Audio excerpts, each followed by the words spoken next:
I just noticed I forgot my coffee in the other room. One sec.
Alrighty, and back. Got my coffee.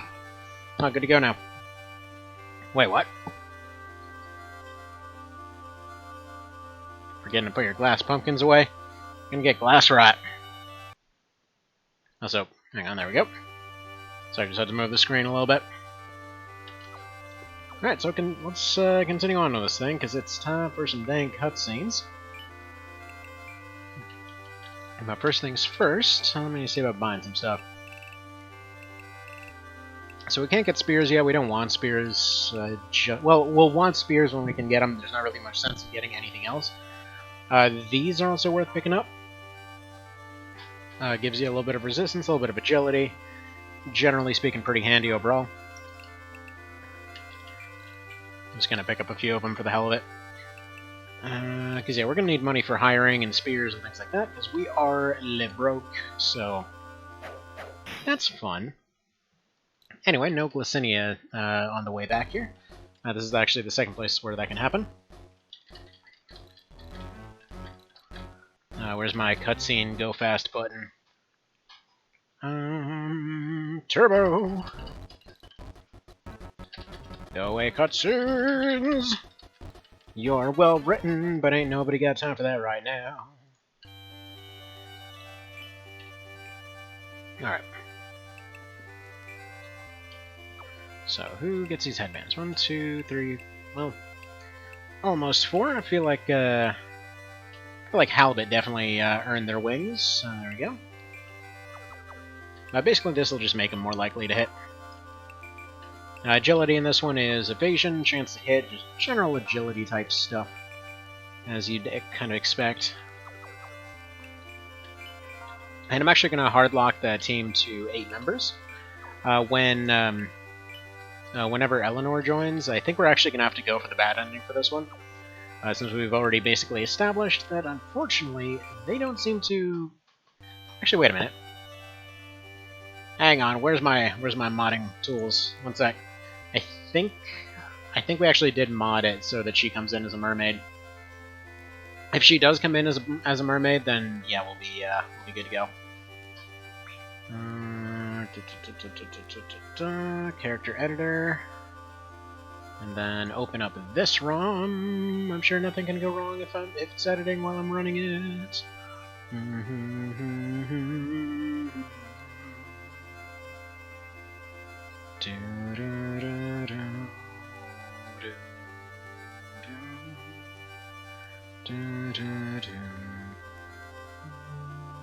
Oh. Huh. Right, let's save. That's the GBA file. That's... looks like clit file. No idea. Alright. Now I'm messing with stuff I don't actually understand. Let's see here. GBA modules... Toco modules... There we go. Alright, so let's see. Eleanor... is... yeah, Mermaid. Character sprite is Alfonso? Well, that ain't right. Well, we can leave her as Eleanor. We can... Priest Eleanor. Okay.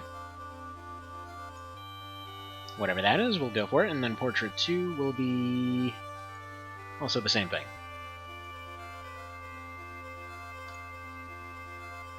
Alright, apply changes. Go ahead and save it.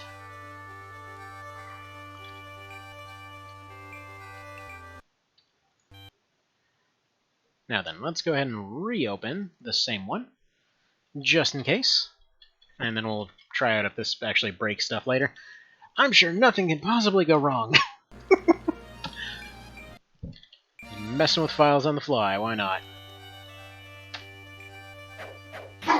Find it out.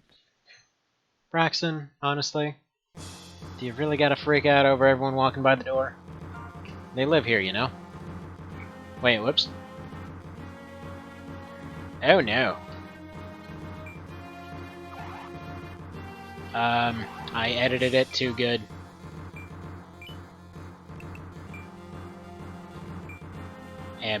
Hold on, let's fix that.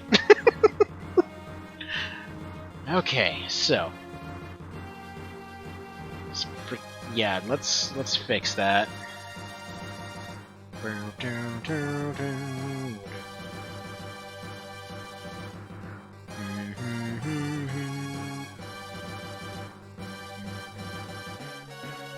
On the plus side, I can't actually turn them into a proper mermaid here.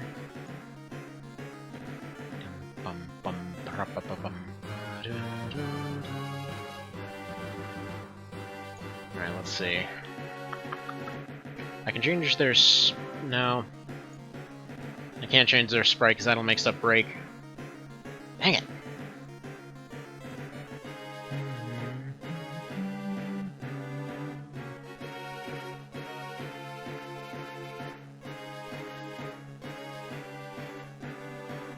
This is weird, though. For some reason, the options have nothing to do with this here.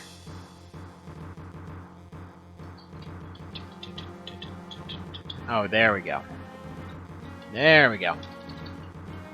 Okay, so the sprite has to stay as Alphonse or else stuff breaks. We can change the portrait to something else, though.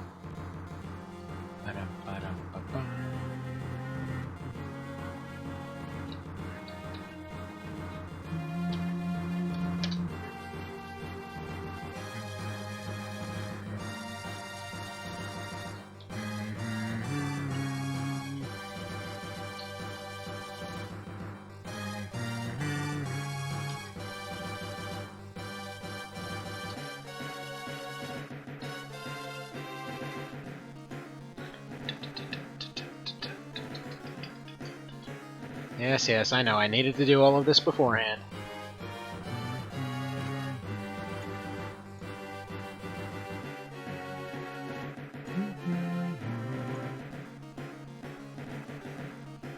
Okay, yeah, and it looks like Eleanor is already changed. So all we gotta do now is we go ahead and open recent, reopen the ROM, and this time, don't accidentally gender swap the main character, and we're good. Accidentally did a things betwixt. Yeah, that looks good. Okay, that's clearly not meant to load there. Oh, whoops. Let's fix that.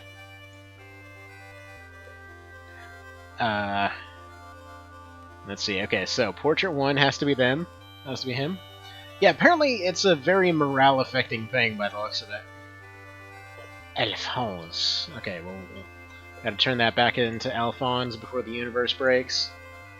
Man, what is it about this series and just hardlocking the most random friggin' things? Like, his portrait, anyone else's portrait I can change to anything else. His? No. His will completely snap in half for some reason.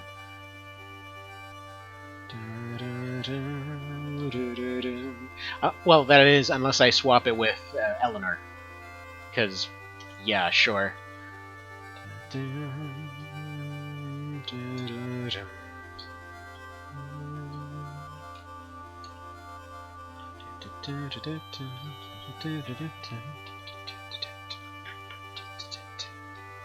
Interestingly, I can't actually turn him into Tartaros. Wonder what happens if I do that.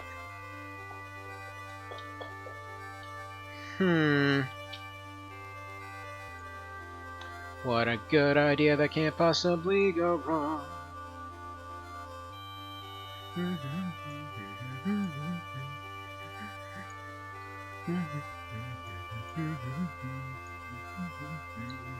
Alright, there we go. Edit's done, and let's try that again. For anyone wondering why exactly I never make my own mods, this is why. It's honestly weird how often that question comes up, because I am in no way good at modding or even remotely competent at it, even slightly. There we go, that's more like it. Also, he's all green colored now, because, screw it, whatever. It's fine. He looks all fishy. Spell it out. He looks like Fishman. Which, interestingly, that one rebalance from a little while ago did as well, though it bugged the hell out of me that they turned their hair purple. Like, inordinately so. And I'll admit, I have no idea why that bugged me so much.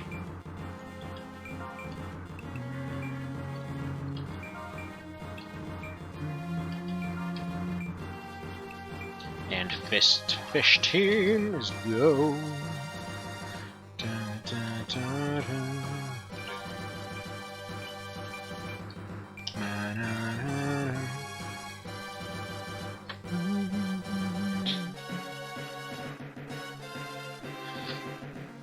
Ah, that is some good coffee.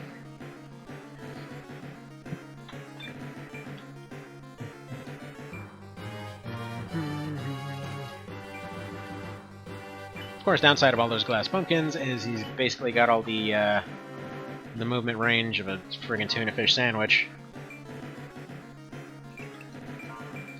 And no, I haven't the foggiest how the hell we're actually going to chase down the fairies on this map.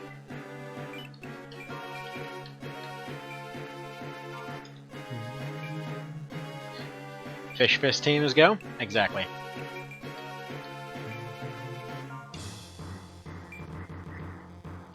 This feels so wrong right now. I'm actually taking the water tiles. This feels wrong!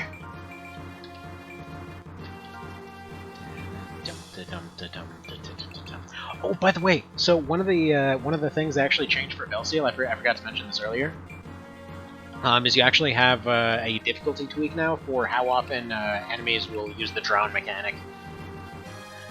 So if they're completely coming in and just like slapping your nuts around, then you basically can go ahead and turn that off. Because I guess enough people got drowned that they figured, hey, maybe people don't like being drowned so much.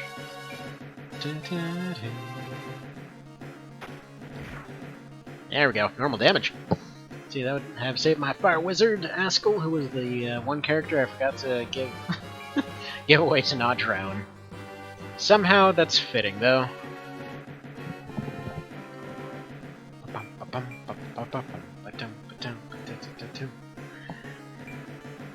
So one thing that always kind of strikes me as odd, like, whenever...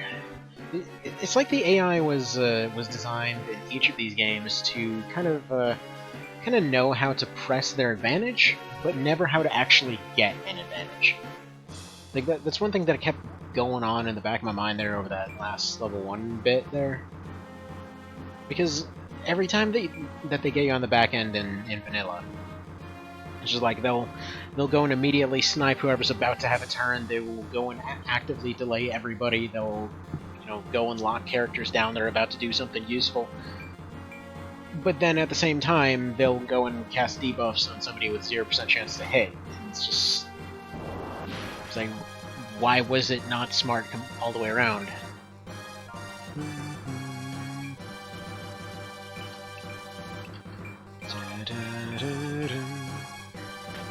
And of course, Iron Man runs, so gotta dump all the stat items on the leader, as you do.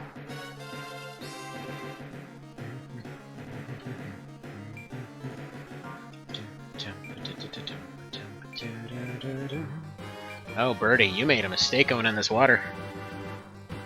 There's piranhas in here. I need to mess with the good-looking piranhas. Apparently that kind of opens up free reign to mess with the ugly piranhas, but that's probably not advisable, to be fair. Anyway, this kind of crap right here is why they use spears, by the way. It might be a lore thing, just because they've always used spears in the series, but yeah, even in the water they're slow. Like, phenomenally slow. Although, interestingly, it seems like fist damage isn't actually affected by whether you're on land or not. Huh. Fascinating! I guess it's because it's not really scaling anything.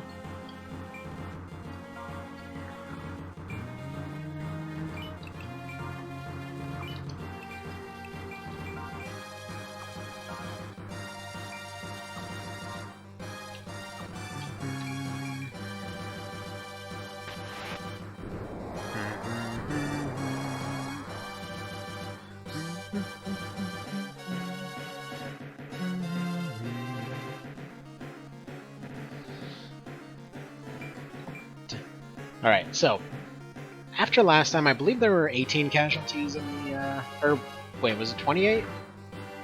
So did you figure out a way to get Gorgons early on in OB64, or is that still a wish? I know you can recruit them from neutral encounters, but that's pretty late game. I still have the class editor, so I can just turn random units into them. So it's the same thing as last time, where basically they would be regular soldiers, and then they would just kind of evolve into a Gorgon. So, kind of same way as the fairy run there. As far as turning, God, what's his face? How can I never remember his name? As far as turning Magnus into a Gorgon, jury's still out on that.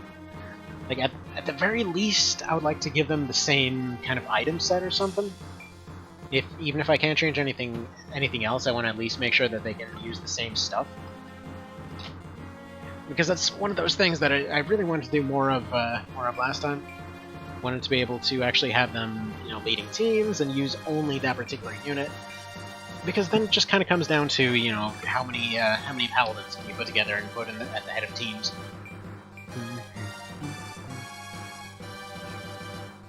And yes, I'm well aware that would have functionally rendered the OB64 fairy run incompletable.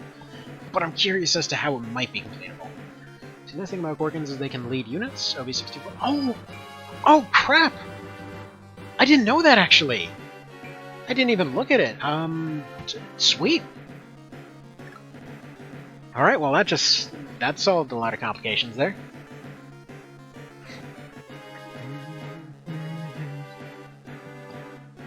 See, the amateur dragon's basically a hopping frog, so that seems water themed. I think the justification I've been going on for unit choices up to this point is it's got to be able to swim in the ocean. So being able to hop around a pond is, I guess, too landlubbery. Ouch.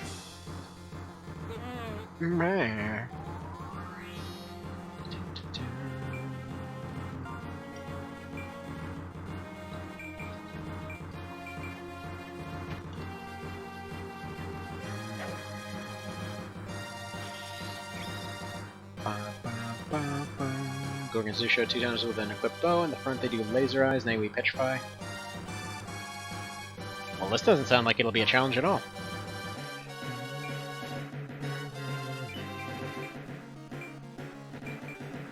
See, does that take out Blue Dragon's Hydras too? I think... I would say...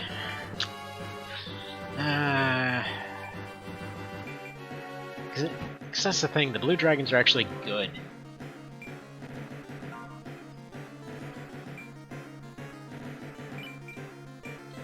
I would say Hydras are good because they look really aquatic. Maybe not so much the Dragons. Petrify units, you don't get XP, so you would end up severely under-leveled, and Paladins, Knights, Phalanxes, etc. are immune. Yes, but also... I got nothing. Training mode, I guess? I'm assuming it'll probably come down to 2 to 3 really high-level teams. And then the rest is just distraction fodder. You may not find wild hydras. I think you'll have to force Blue Dragons to evolve into them. Well, no, I mean, I can just turn somebody into them. I don't actually have to find them. So last time I was trying to find some of them in the wild. I would say this time, since last time was just a massive waste of time, I'm just going to turn them into that. And just call it good.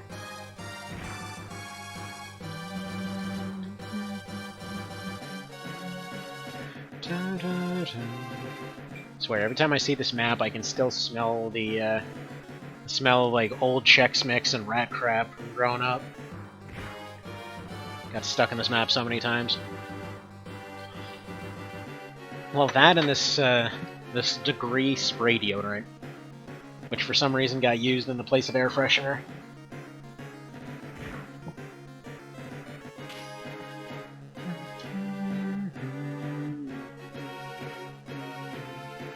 How does this look like in Turbo?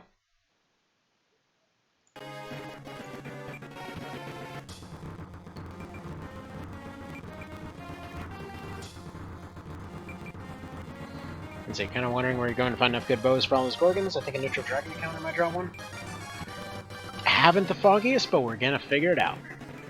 That's the best kind of run.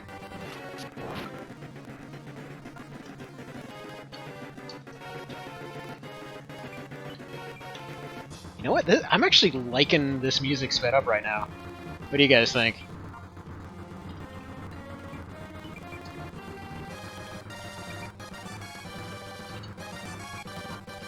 Like, this sounds like a weird GBA remix of the Star Wars theme or something.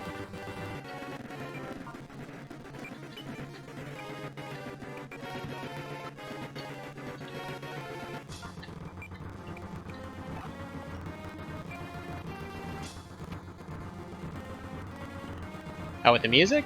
Yeah, admittedly, there's too much harmony in that one, and it just winds up sounding, well, not saying too much harmony in terms of it being a bad thing, but in terms of why it sounds weird.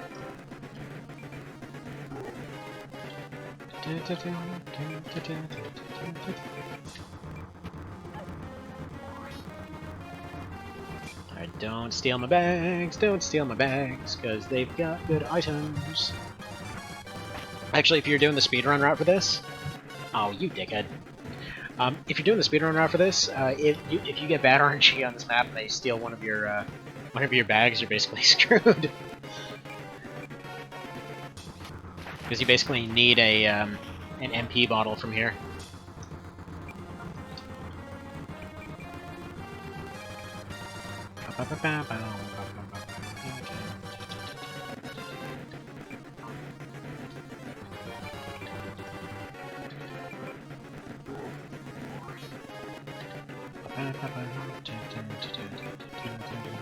Of course, it's harder to control like this, but it's so much faster.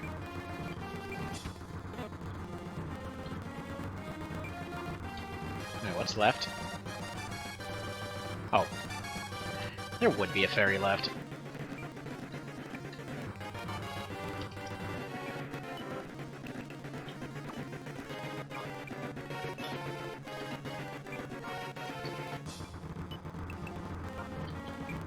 Also, another cool thing about this one, there's actually no cap on where your stats can go. Like, I think it maxes out at 999 everything, but in terms of where you can use items and all that. Like, granted, actually getting those items is a little bit difficult, but early on you get a big old dump of them to make whatever you want, really.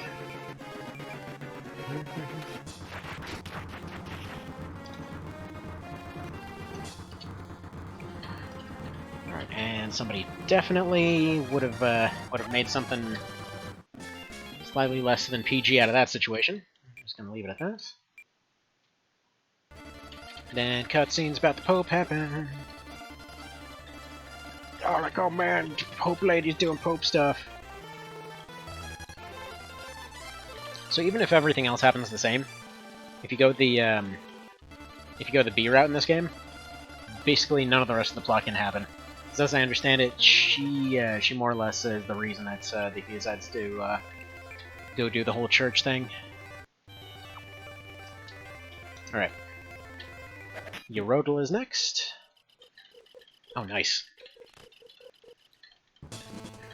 So there's actually on the dark maps there's a slight shade to their hair, so he winds up looking like he has dark hair here. Oh, this one sounds horrible though.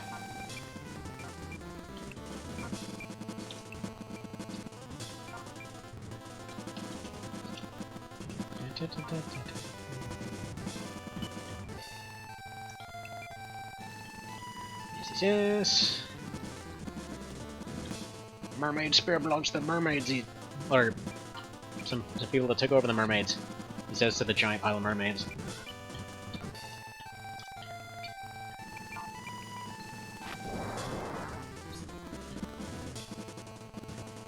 And yeah, I'm mostly dumping all those items on him simply because I don't expect the rest of these guys to survive.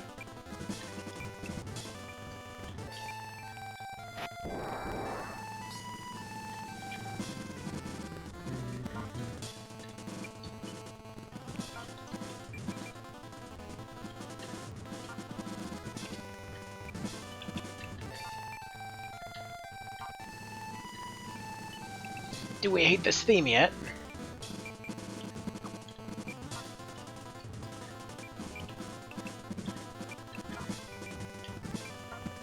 And there's actually one hidden item over here on the left. And on top of that, I want to go pick up the resist necklace. It's actually weird that it's a more or less unique item from here, especially considering how far the leader goes to off himself. You gotta go beat the the witch lady to get it. It's either the witch lady or one of the female ninjas. Me the first time I played Merchant Black Queen. Is this a Mer-May run? Because my entire army is now sculptures. It's technically a sea creature, it counts. I mean, it's a skull, it floats on the water. What else can you assume?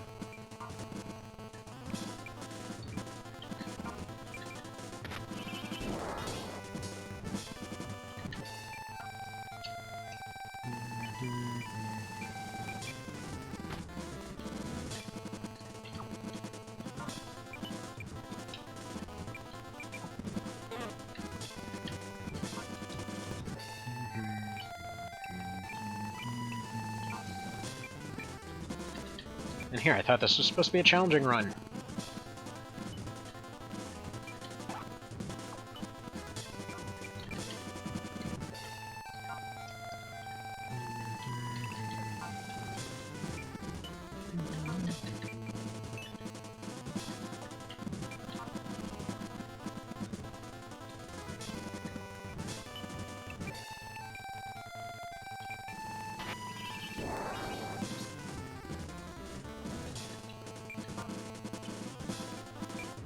So I'm going to put Flounder over this way, that one tile out in the middle of the water. If you don't get there within a few turns, it ends up getting flooded out. But it's got a item in there. And the rest of these ninjas are just basically begging for a Darwin Award, quite frankly.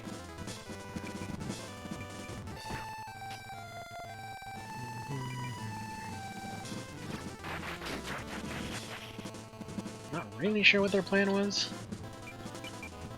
Actually, I'm not even sure if we can get the resist necklace looking at it. Oh, we'd have to go... Oh, well. Well then. Actually, wait, we've got some stairs over here.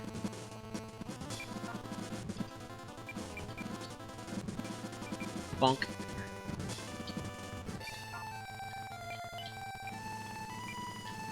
Bonk. Very Altar of Resurrection, I believe that's a group 3.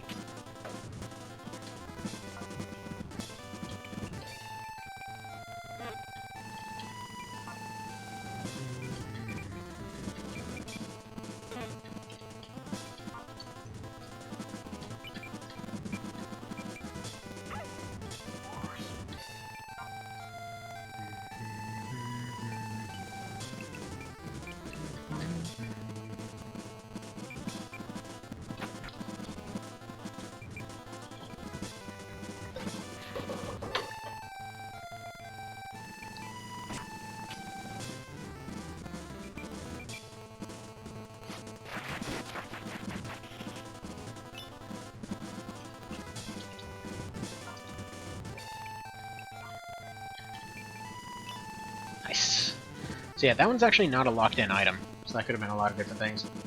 But Hyacinth Fan, definitely not bad. It's actually the first thing we've gotten so far that's actually better than our punch. Said the cult. Har har har. Punch jokes. Rude.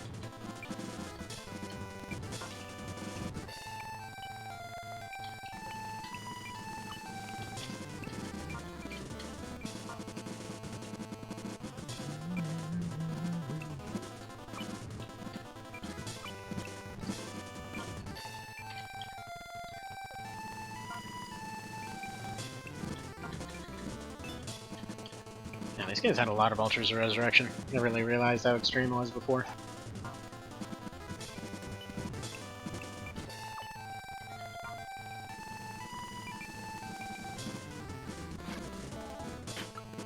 Hey-ho.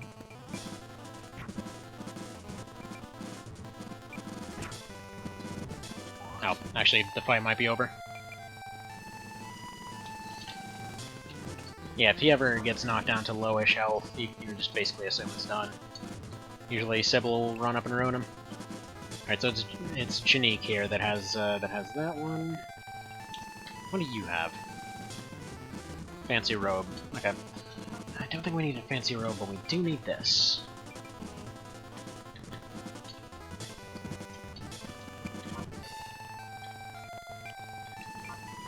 So we're actually going to help this guy out temporarily. First of all, give him a slap for experience. An item, healing leaf, there we go. Let's put him closer to 100. Need to remember to pick up more, because I seriously don't remember how many I have.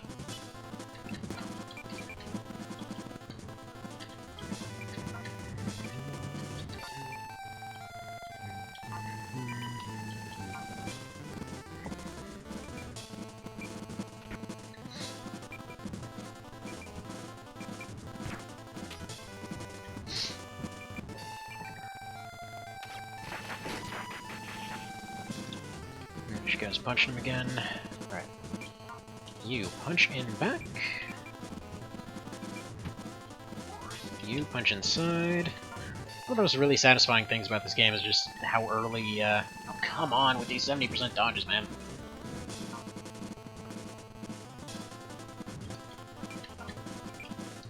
Alright. Yeah, how early on you can actually get a bunch of units both sticking out or kind of matching together depending on how you build it.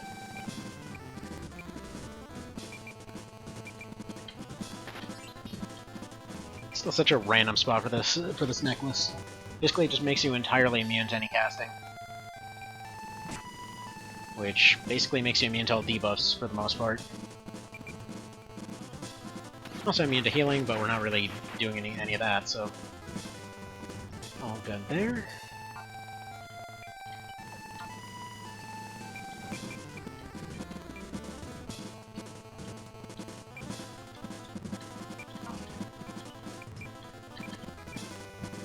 Beautiful.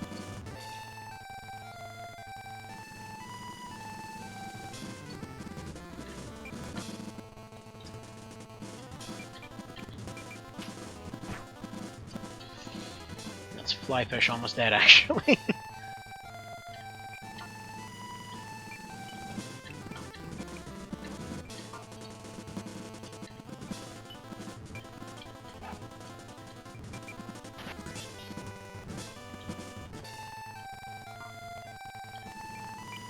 In fact, a bunch of them are almost dead.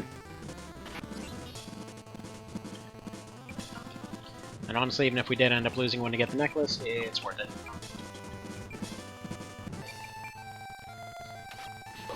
Also, unlike Luct, they are specifically programmed to not go after your loot. So it's very rare that they'll actually do it.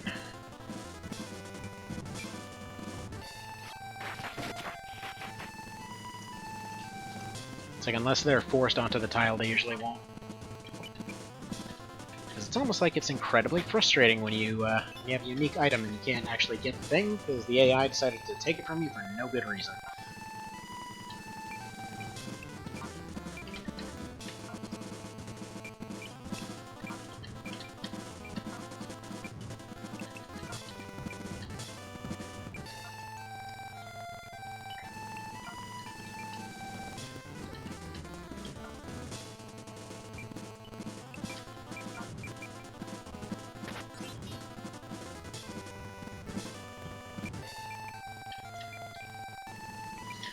Let's see. Playing most tactics games make me wonder if the genre would be better without counterattack.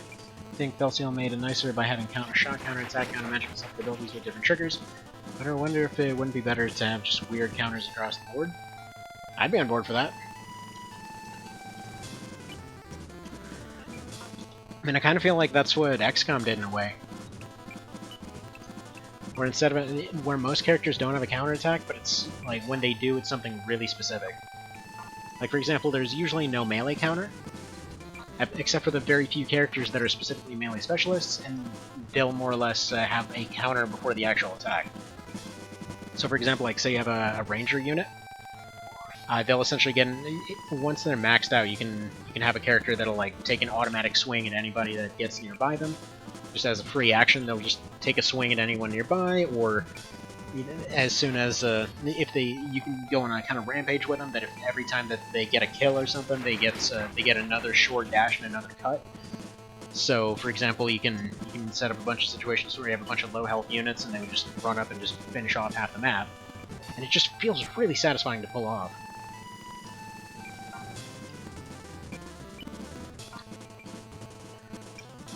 Or, like, for example, you have some enemies that specifically will kind of outdo your counter. Like, one really good example was in X2 where... Goodbye. Free experience. Where, for example, if you tried to melee a Muton, they would catch their machete in the air. Just basically catch their machete and just punch them unconscious. It's really cool. And then some plot happens. So, taking a vote. A or B or out?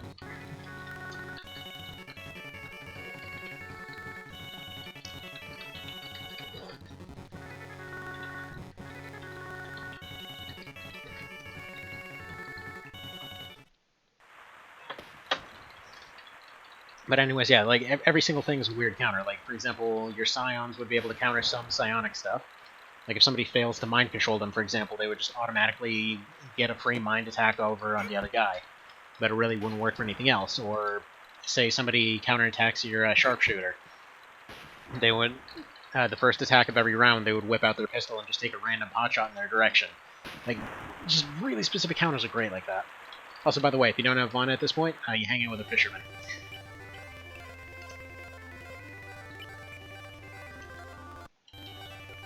So, insert Navy jokes here. Bison! Oh wait, I think I accidentally decided the route. Okay. That's fine. Whatever. Looks like we're going A route, I think.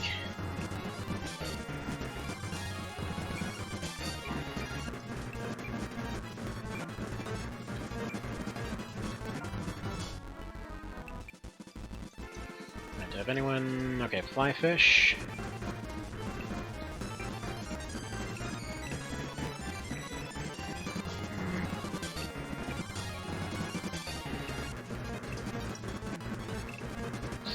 $3.7.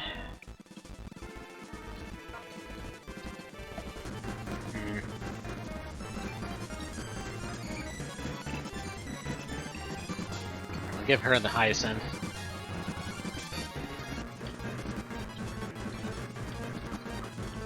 Waves are at 4.0. This movement is kind of hard to come by.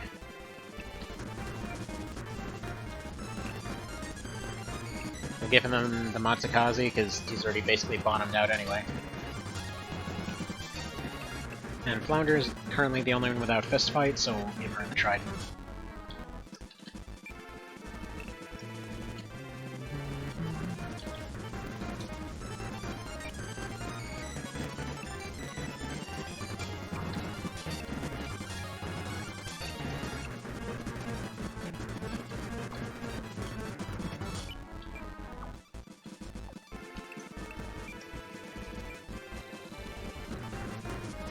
Water is the essence of wetness, and wetness is the essence of combat. Hugo, the mermaid tactician.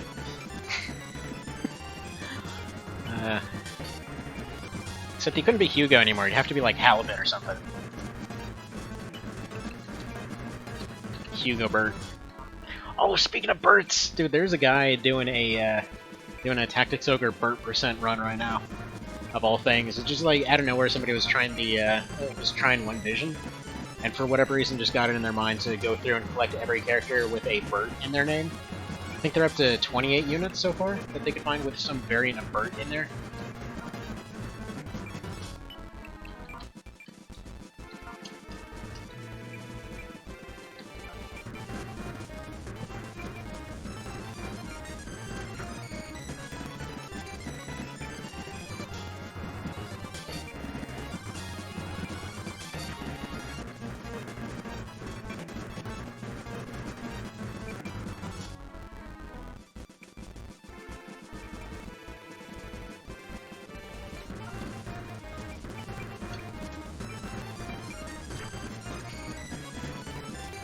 Okay.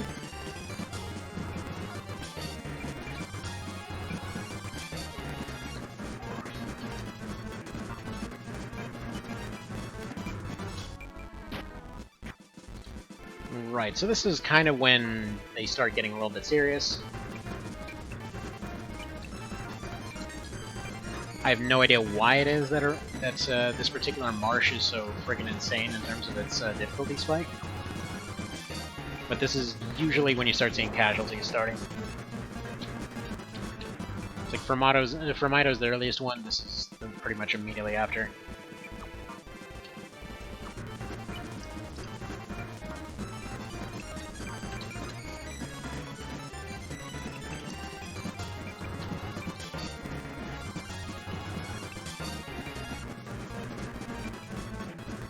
See, I feel like an octopus should be able to use 8 items per turn, or throw 8 rocks or something. Oh, dude! That'd be sweet, just have it turn into the, I know I've been saying it a lot, but like, another AoE 2 comparison, just have it turn into the organ gun from that. It's like blast a bunch of random projectiles, just a wide area there. Turned into a big old shotgun thing. I'm just excited because I never even tried that thing since last night. Or, until last night. So I'm like, oh, what's the deal with the Portuguese? What's interesting here? And it's basically like infinite resources and also shotguns for some reason.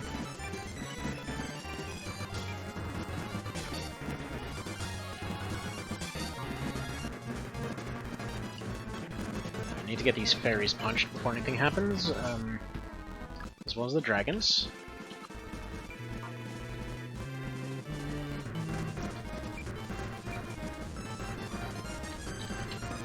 And I also forgot to pick up more healing items, so that's a good way to go.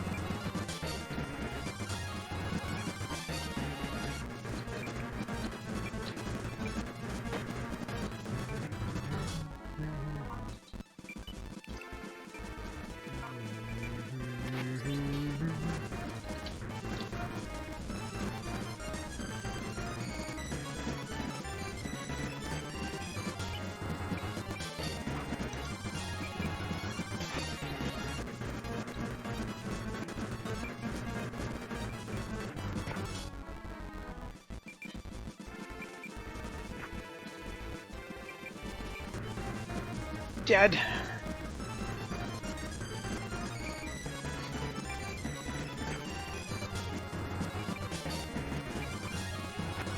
Alright, so the octopus is starting to hold his own, that's a good start.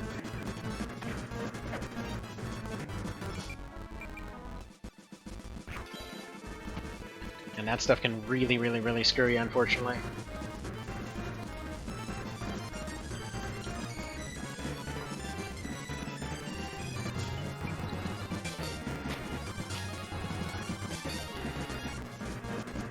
Perfection.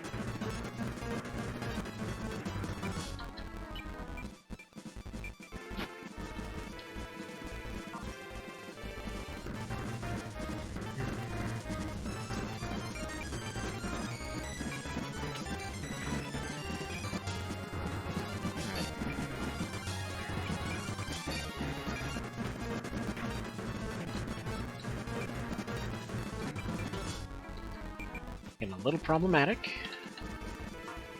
Still within manageable range so far.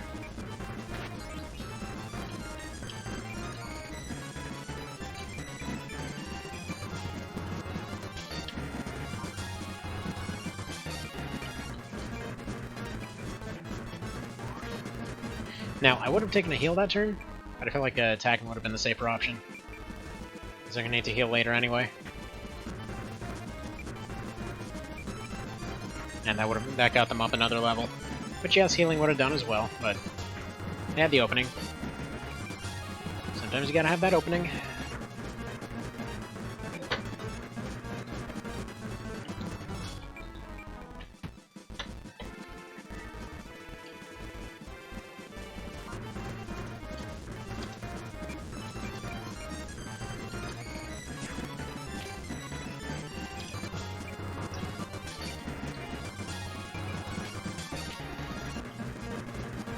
Alright, sir, I'm gonna need you to get out of here with your repeatedly surviving things. Thank you. Alright, Blue Steel's not in the best shape, Flounder's not in the best shape. Flounder needs to heal a bit more, I don't know how many heals I have left. That's always been kind of a weird part of the UI for this.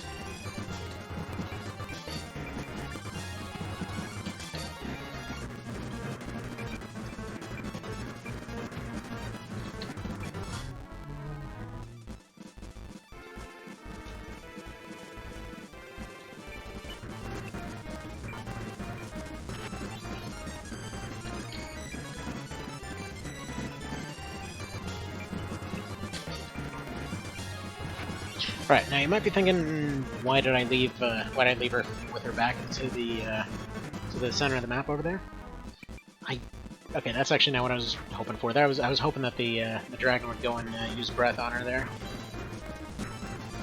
Fortunately, they decided not to. And that's okay.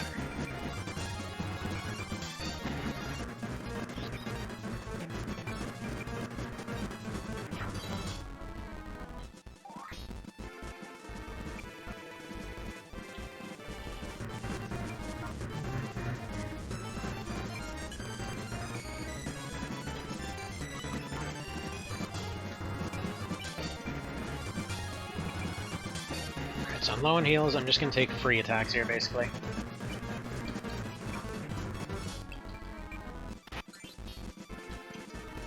Free attacks and anything that finishes.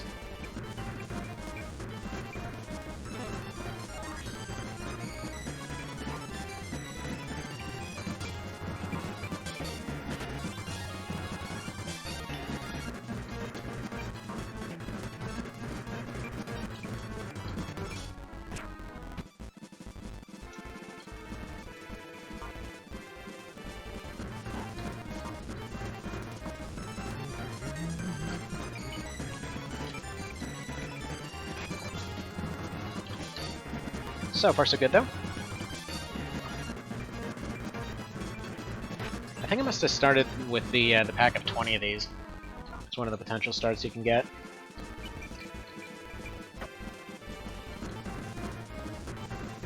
It's like you can get, I think it's 25 healing leaves, 5 or 3 mending seeds of the longsword. And some of them, I think you only start with like 5 of everything or something.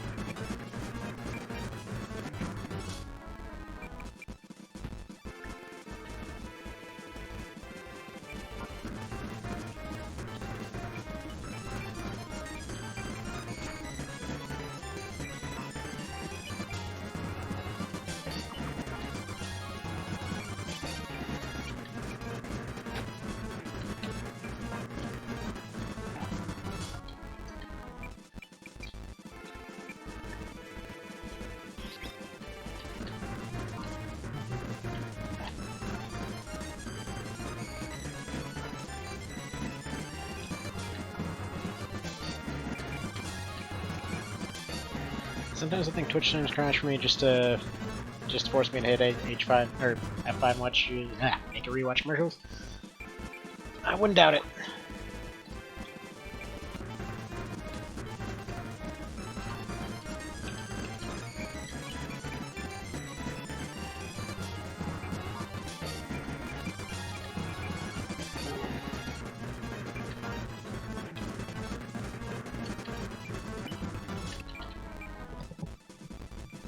So far, so good. No one's died yet.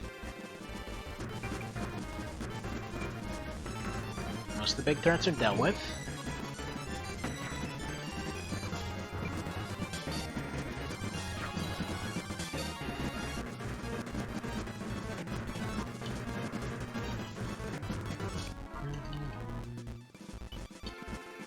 Charlie the octopus.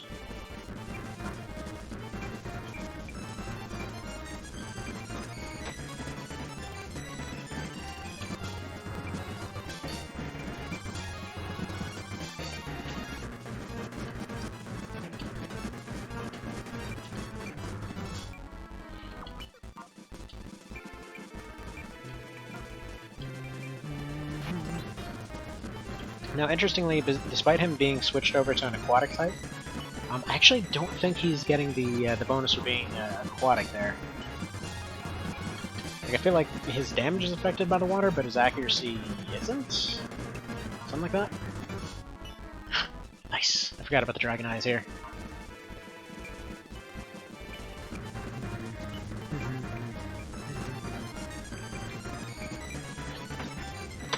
Actually, come to think of it, the set bonus for the dragon eyes might be useful. It gives you dragon breath.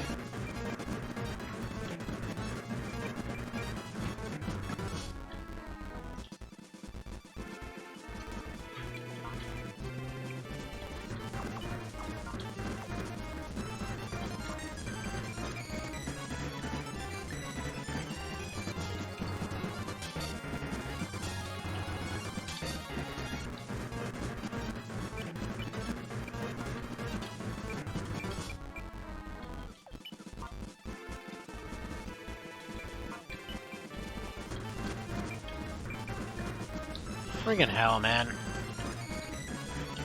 12% dodges.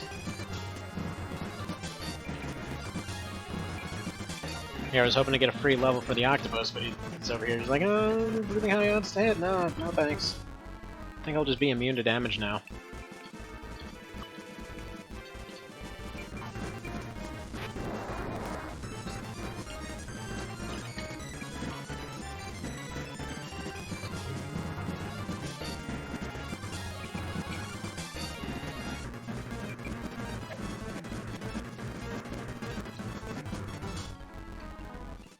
I'm gonna have to play risky with Charlie here.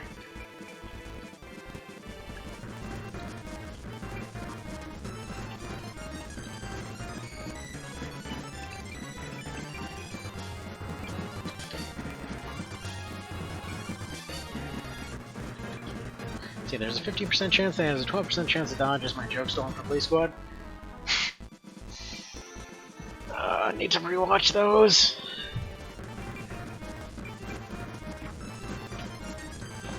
I was really hoping that my wife would end up liking what the hell is it called? Brooklyn Nine-Nine. Just because, yeah, it's basically this pretty much same general idea. Not as smart, frankly, but still, it's a good watch.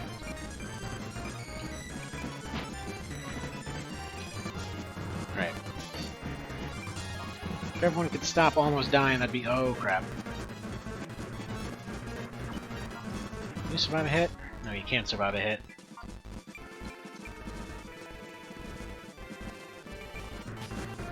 This guy! Oh my god! What are odds? I think I'll just block everything regardless.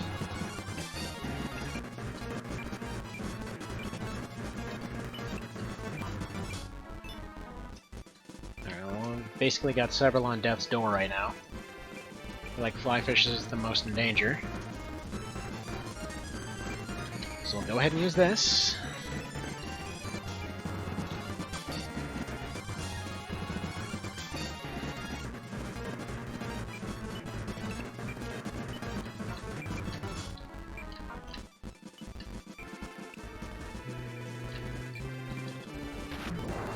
Police Squad in color, Thompson Nielsen is the funniest thing to ever put on television. I don't think anyone can change my mind on that. Even includes a close second place. I completely agree. It's always hard to describe the humor in it, though. I'm not saying that is a bad thing. It's just unusual.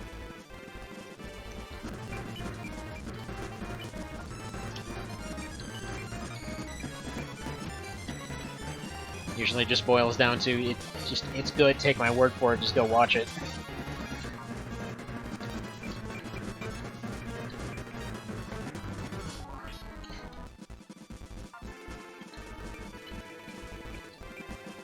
Alright, Scary Bird is gone.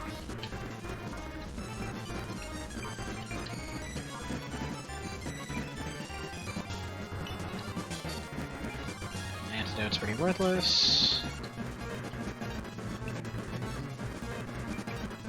So it's really weird as the humor didn't translate one-to-one to the big screen. Naked Gun is the same characters, named the same jokes, but it doesn't play nearly as funny for some reason. Couldn't tell you. I think it's just the jokes got more time to breathe than kind of a show format.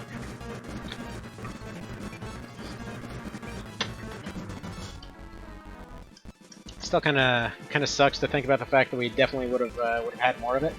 They were willing to do more of it, and it probably would have gone over amazingly, but they thought it would have been too funny. I thought people wouldn't be paying attention to it. Also, yes, that fairy just got cut in half with a friggin' fan.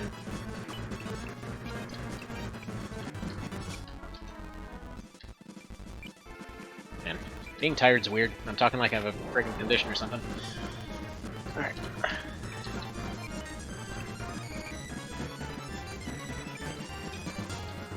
Let's see. An obvious Tony Hawk's Twitter account is third place if we're listing all the funniest things ever. What? Okay, I feel like there's a story behind that one.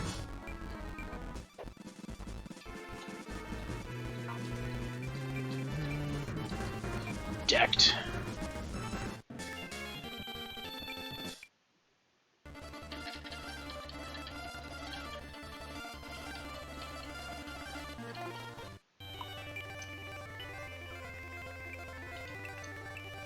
Get out of here, you friggin' no. I'll remember these days. It wasn't even a single day, actually, but okay.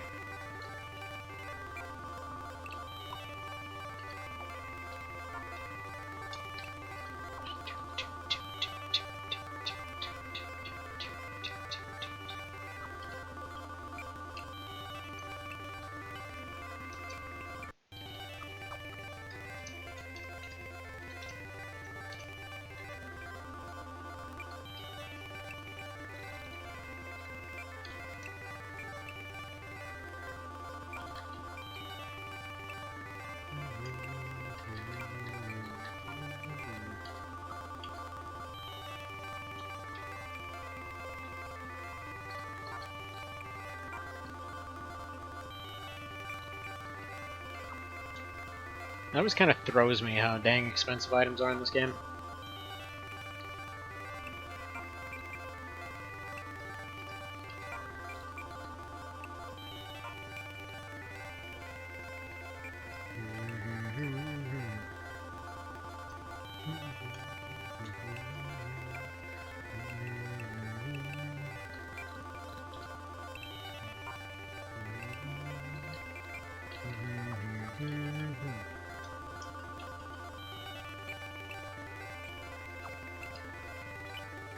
So the one case that I'm going to allow saving and loading is random encounters. I just don't want to do them.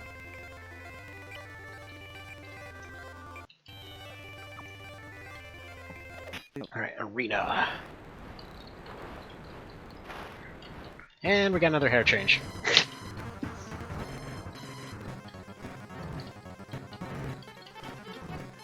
Why did everything suddenly turn pink? Who knows?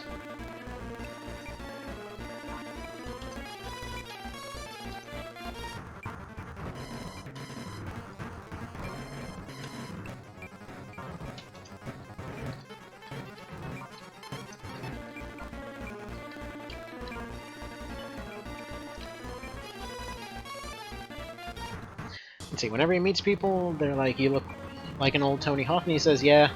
They say, I wonder what Tony Hawk is doing nowadays. And he'll say this.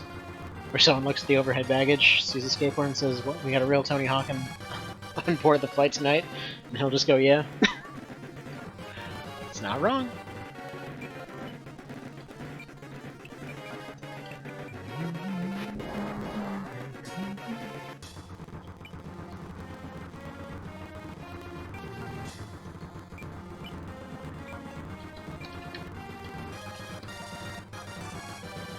On a little bit of a random note, apparently they made a Tony Hawk game on the GBA. I actually didn't know about that until I randomly just found the card in a hotel once.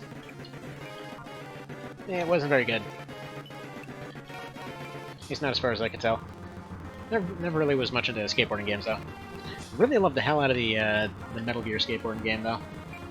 The one in MGS2.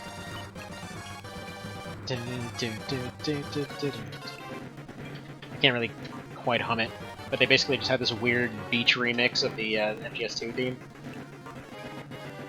I gotta look that up right now. Hang on, can I turn the sound off? I don't know if I can turn the sound off. Options, audio... Ooh, GB sound enhancement, what's that? Protect the mermaid, he says, as a mermaid. It's missed the days when Nintendo would just randomly take an existing franchise and say, okay, it's a soccer game for the Game Boy now. Like Mega Man Soccer, at that time they had Ultraman play soccer against Godzilla. They took a lot more risks back then. I miss when Final Fantasy used to, do something other than, well, pretty much everything they're doing right now. They're trying to make friggin' mega franchises. I was like, yeah, let's just make a Parasite Eve. Let's just make a game about friggin' machine gunning down giant rats. And then you go fight some opera lady on fire.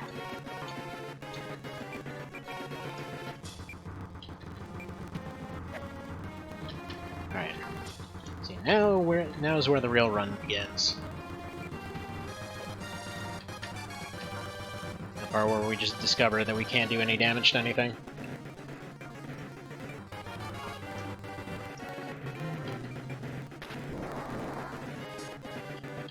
But this is where that beautiful rubber banding damage comes into play.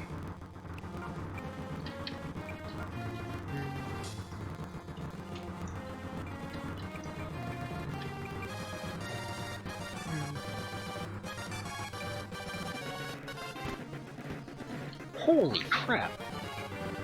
We got some friggin' damage on him.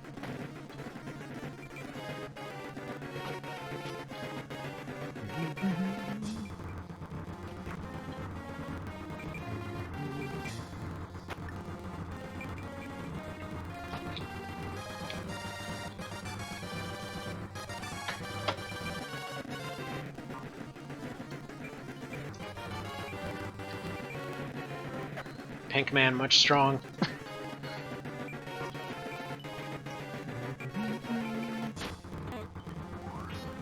What's interesting is if there's a unit in the water, they still seem to get an on-land attack bonus.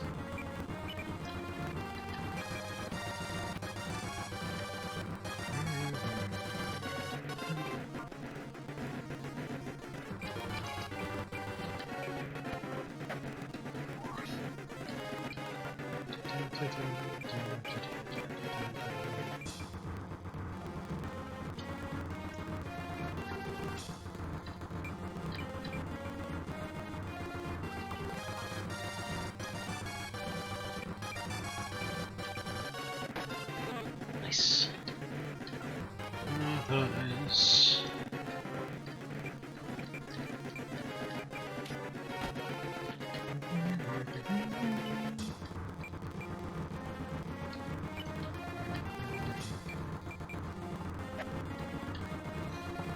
Yeah, with evasion odds these good, pretty sure we'll be alright.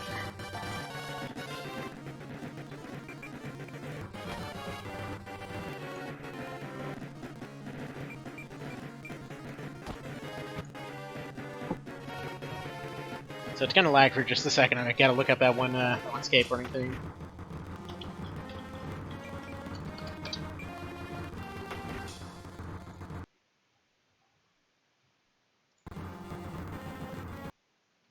Okay, apparently turning off sound interpretation doesn't actually do anything. Can I just make audio off for a moment? Yes, no? Okay, apparently not.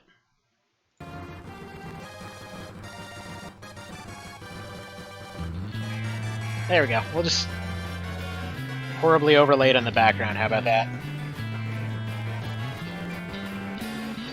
Go for absolutely minimum quality.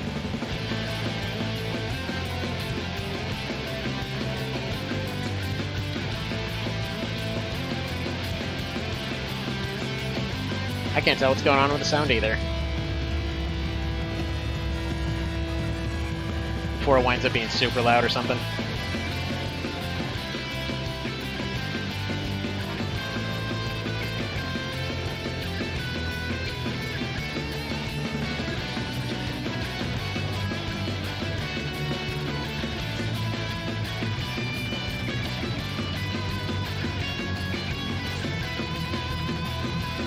Is this freakishly loud or no?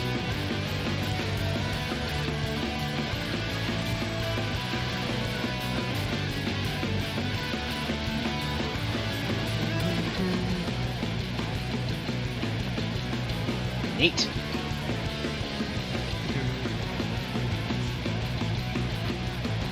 Okie dokie. Have a good ask.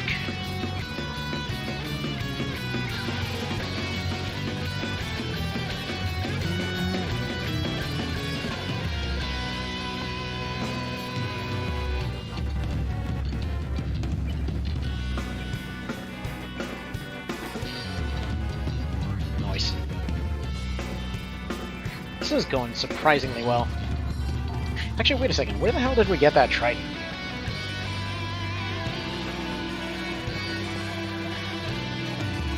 Is that just a lucky buried Trident?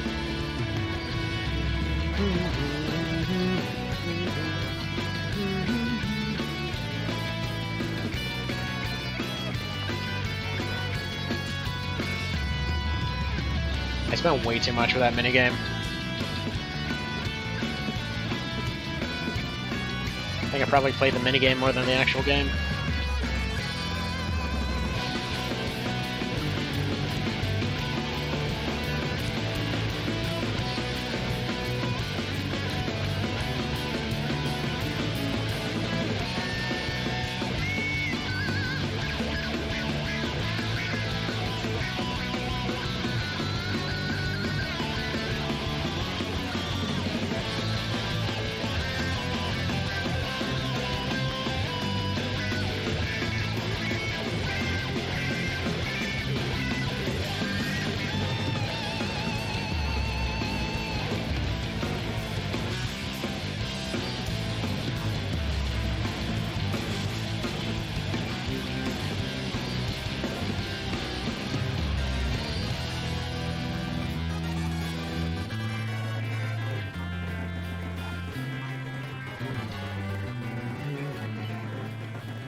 Friggin' love that theme!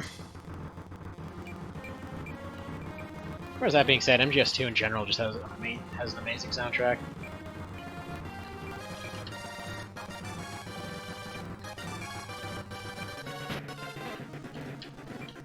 There we go, full party wipe, got all of our items. So far so good. Did about 50% as much damage, but we're still perfectly fine.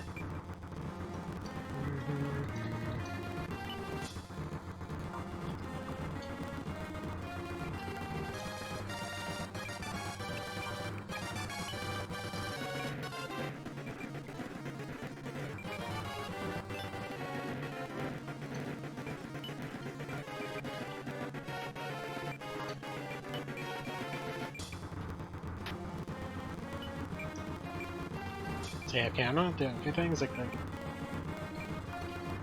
Gotcha, gotcha.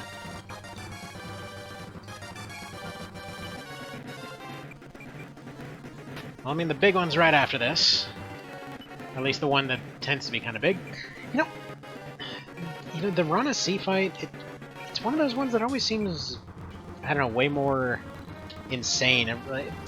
Ever since the very first time, you know? It always seems way bigger than it actually is. Because if you think about it, it's only like, what, 8-10 units, something like that? Only about 2 of each thing, but it's like every time thinking back in the head, it's just this thing that epic artwork would be made out of. And then we're gonna get blamed for that, because apparently what's-her-face can't seem to open her mouth ever. Oh, dude. This sounds amazing sped up.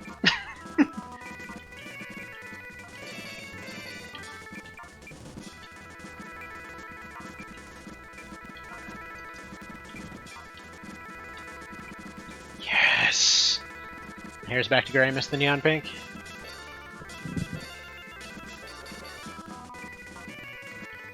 I think I know why it happens.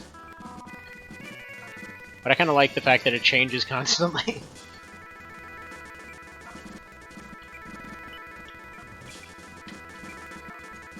It's actually interesting. They make it seem like a lighting effect. And in reality, all they're doing is swapping out the sprite. Good way of doing it.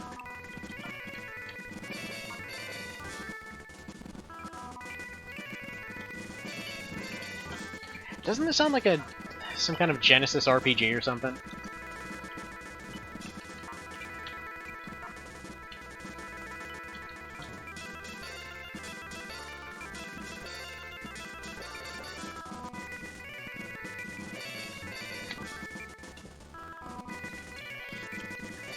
Fought on the side of the SNES in the console wars. Oh, so you never got your hover tank RPGs? No, but seriously, Phantasy Star 4 is so good.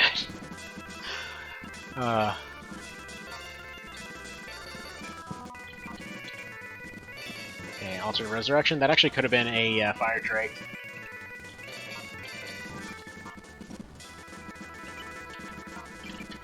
Funnily enough, I actually had, my brother and I had a SNES for a little while. Like, somehow he had gotten a hold of one, and then it broke, and then he, I think he found a broken one and then repaired it. A lot of the stuff that I had was literally just stuff that my brother found and repaired. Because the guy's a dang genius at fixing things. And then later on, yeah, ended up getting a Genesis after that one finally bit the dust, and/or I think my mom sold it? I think she sold it to cover rent or something? Don't remember. 9 times out of 10, if something disappeared, it's because she sold it to cover usually a drinking habit or something. But still.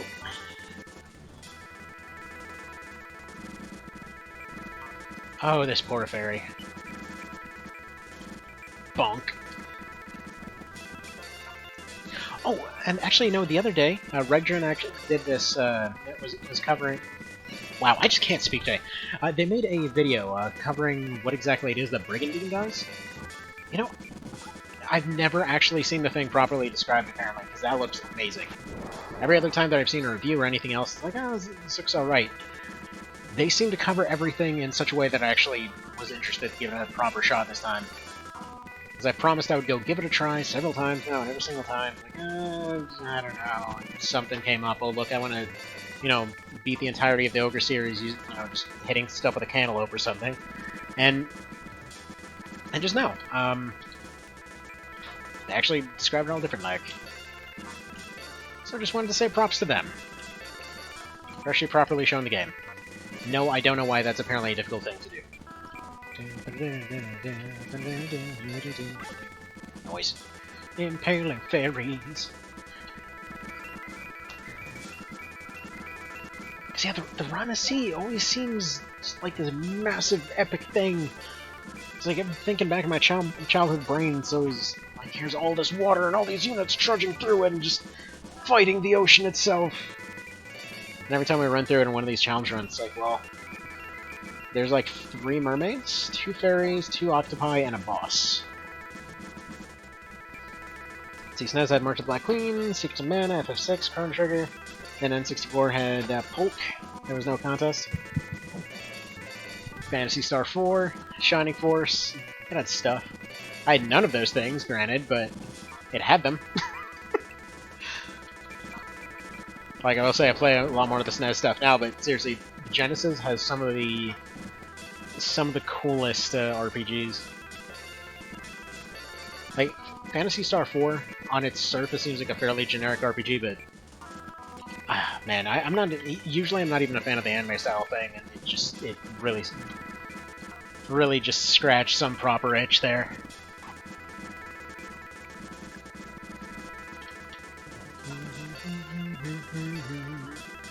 Good luck, it's neat to see someone challenge this game, franchise specifically. Tactics Ogre is pretty damn loved, especially the GBA version. Yeah, we do a lot of this stuff over here. This game followed on Twitch since I've existed and run into people streaming it like twice. It's very possible that I was doing it both times. This is the second extremely dumb run that we're doing of this. So I basically transformed everyone into mermaids, and so, yeah. We're We're doing it the weird way. It's kind of seeing what results.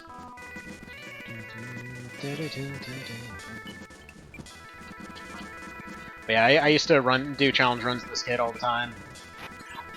Wow. Seriously, I need to get some sleep. Used to do challenge runs with this as a kid all the time. Used to do challenge runs of a child. What does that even mean? Don't ask. I don't know. Join the Arm of the Sea willingly? Yes. The Seafood Challenge. See, this is the ability I'm waiting for on that octopus, but he sucks too hard to actually use it right now. He's gotten almost no levels, because before they get that skill, they're functionally a paperweight. But that one's really cool, because it actually spins them around. Oh, that's adorable. They're trying to take on tuna.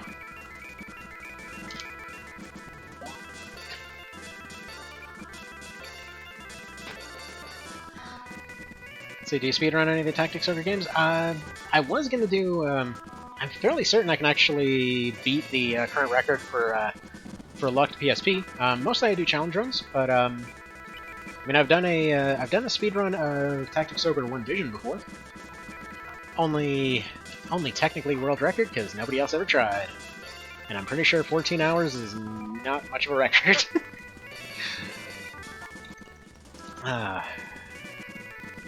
But I mostly do really dumb challenge runs. It's like, the dumber the better. Like, friggin' T.O. Lucked using just throwing rocks and that kind of thing. World record for beating all 4 Ogre games. And it would have been deathless, too, if not for the second to last fight before in OV64. Okay, not, like, deathless in terms of the main character.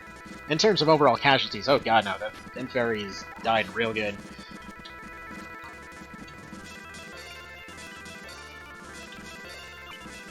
Alright, let's just go ahead and go for the backstab here. I always kind of wish that there would be more interaction if you didn't go off and wipe out her entire team here. But she doesn't really seem to care. Presumably they just spawn more.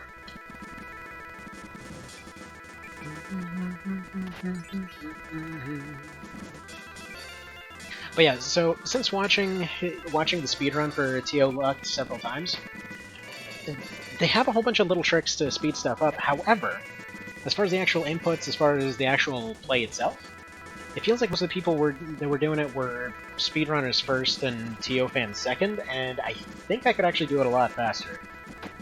Mostly just on account of, well, kind of doing a freakish amount of time with that game. See, like the champ statue glitch in OP64? Wait, what? I must be forgetting something. I remember the champion statue, I don't remember the glitch, though. So we got 72 left on that one.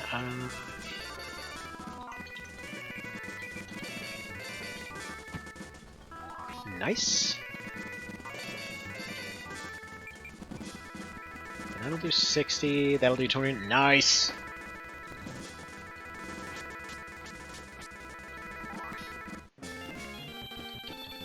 Alright, so we gotta pick somebody to die now.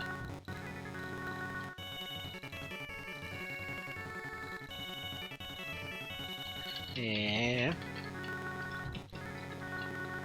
So I want to be stuck at 8 units. I'm trying to think if there's one of the Snapdragons before Astoria. Because I want to say that they're all immediately after. Because the easiest to get is the Summoner one.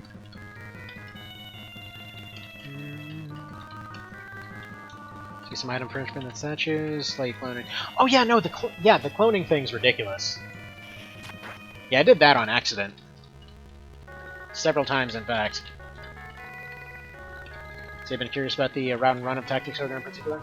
Well, Chaos is definitely the shortest, but and also, well, hang on, Chaos is the shortest. I think they went Law because it had the most take out the leader type situations. I was kind of curious to test the difference because I've always found Neutral to be the shortest, and again, I know I always find an excuse to do everything on Neutral. I just love Neutral. Alright.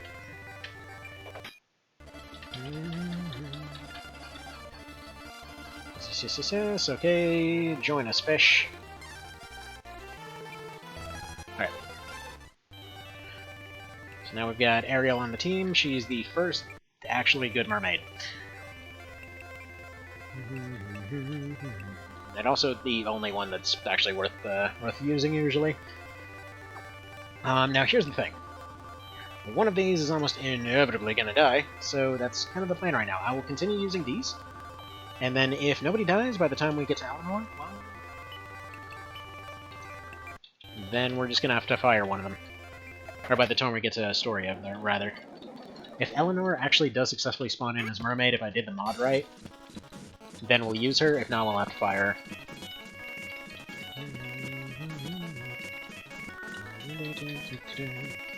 Found a speedrunner's notes? Yeah, go for it. I mean, those notes are very, very precise. Did you see how jacked up his sprite was in that one? Oh, that was pretty awesome. Yes, I know, we basically just skipped entirely over it. Yep. Fed it out. Hi there, we came to interrogate you about fish!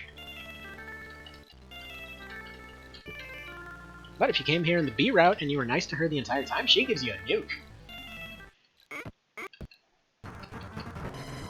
And, you know, as a kid, I always thought that she was kind of acting out of character and whatever else. But yeah, no. I could only imagine how pissed off my wife would be if it was like, it's like, oh, you only decided to visit to ask one question? Are you serious? Yeah, that's fair. Take the TO luck line right now. It's like we are the wrath of the ocean. Wrath of the fish sticks. So, by the way, this tile right here, thinking about a speedrun route for this game, I was actually thinking about speedrunning it a while ago because there's one particular thing here. One of the all of the inputs for the Japanese speedrun that's currently the world record are like, they're completely on point. I don't think anyone's beating it that way. But this particular tile right here might be the difference maker. If you start off with a miracle, if you essentially use a bunch of cheese to get yourself fist fight, as well as War God, as well as Centurion to mark the elite within the first few fights, which that's the route I was showing off a little while ago.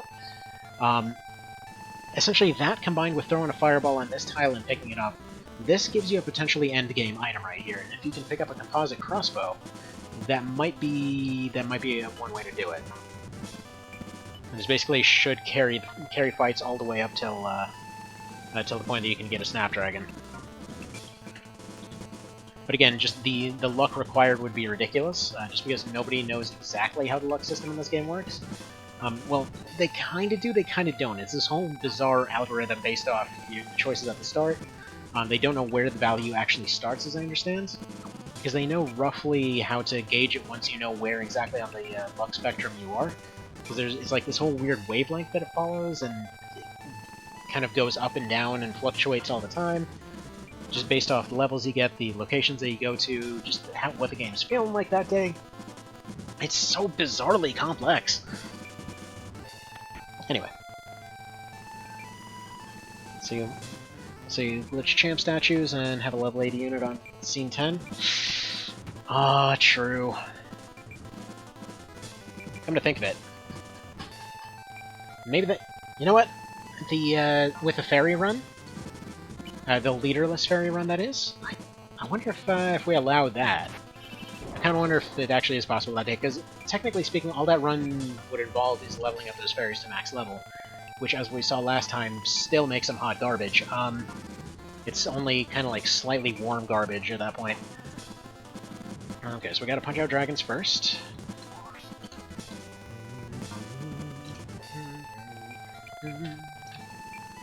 Punch, punch, punch.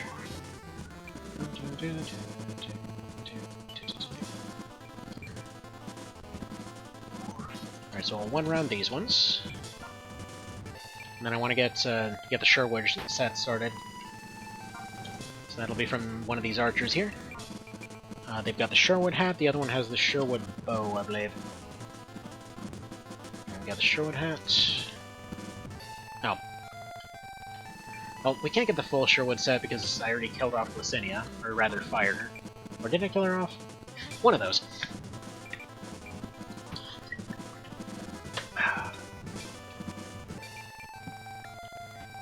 But yeah, to answer the earlier question as far as the speedrun route for this game, mostly it consists of getting weapon buffs as well as elemental buffs, and essentially stacking those on a teleporting swordmaster. So you have a support element that repeatedly resets their turn, teleports them over and over. I'm thinking the turn reset could potentially be done a better way if you did it using fairies, actually. Because they were doing it using casters, and I wonder... there's actually... Right.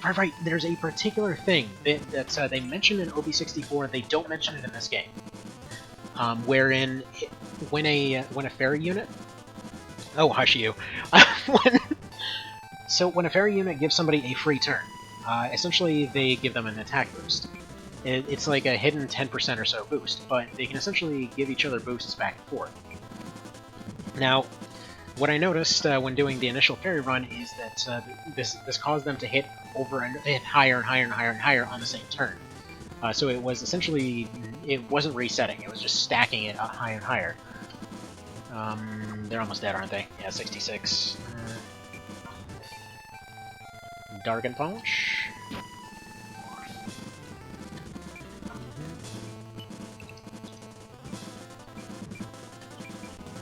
There's a scary in training mode where it goes until someone dies. Oh yeah, no, they're insane there.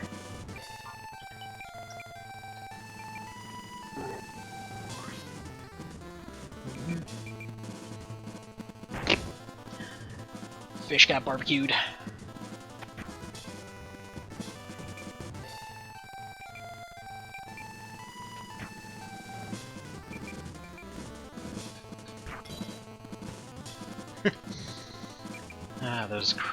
Those those counters are insane. Now let me check something. Did she actually spawn in as a mermaid? Yes! Alright, good, we can use her.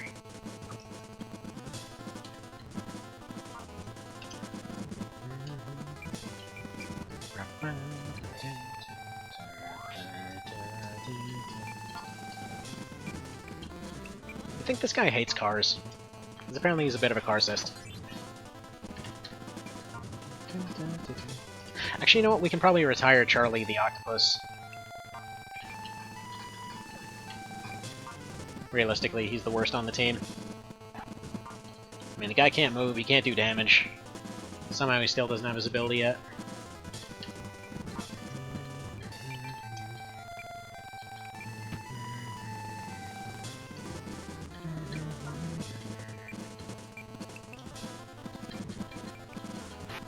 And due to budgetary concerns, we will be attempting to conserve these healing seeds as much as possible.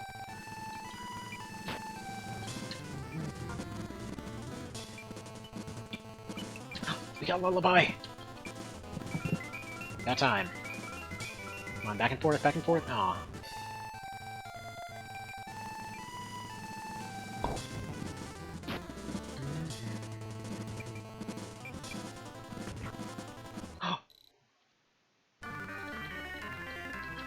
Ah, that doesn't count. That's not a main character death.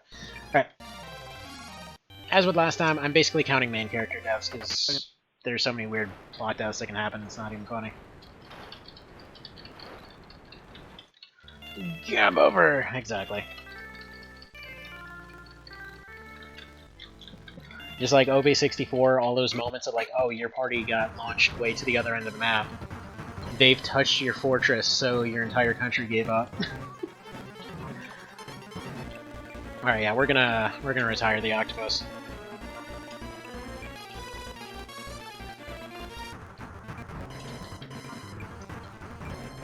Turn him into sushi or whatever.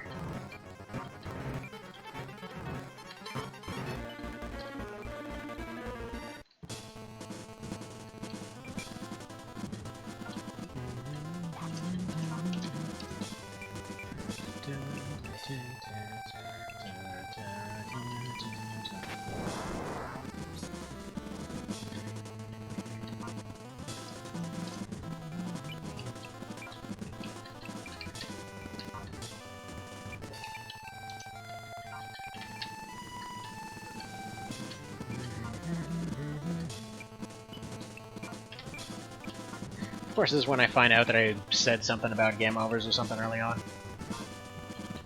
I don't think I did I?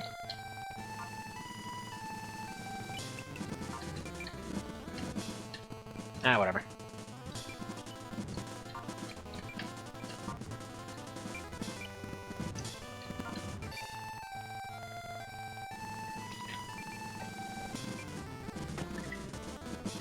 Oh, now you dodge.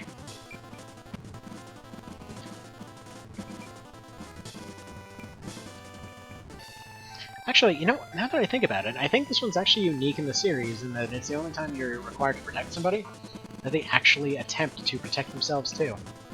As in they try to actively avoid the fight. The Skittles of Dragon Armies, they got the entire rainbow. Yeah, this is when you're supposed to find out about the Dragoon. Funnily enough, this is also basically the earliest you can get a Dragoon.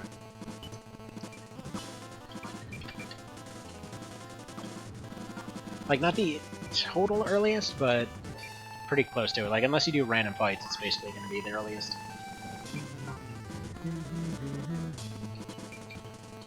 I guess we'll go for the archers this time. Jeez.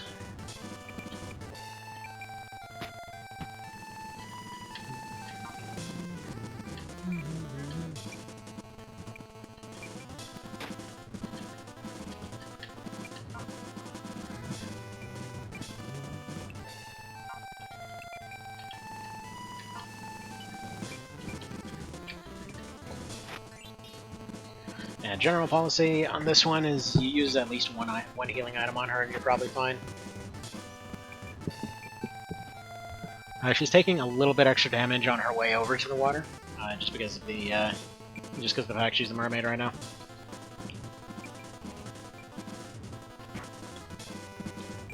That's that would be why she died so quickly.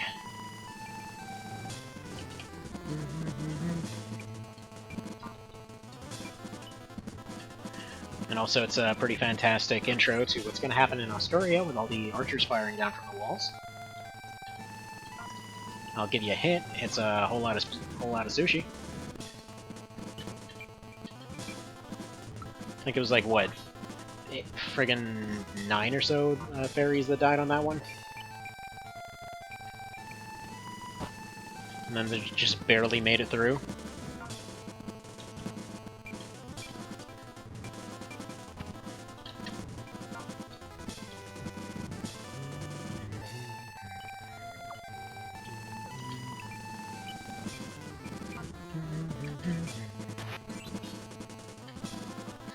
Like how the dragons have a special sword attack animation in Native Lotus.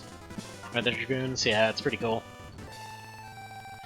Apparently there was mention of attempting to do that for One Vision, but didn't quite happen. Because then it would have been mechanically kind of iffy, because it more or less would have taken a already very limited slot for pretty much any kind of function, and really wouldn't have added too much to that one.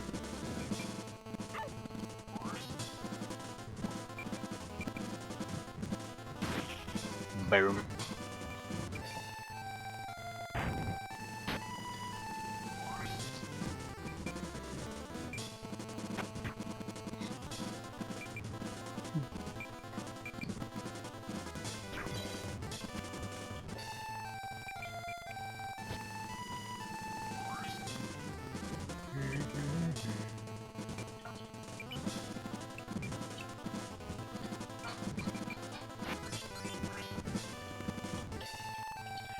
That situation's getting a little dicey.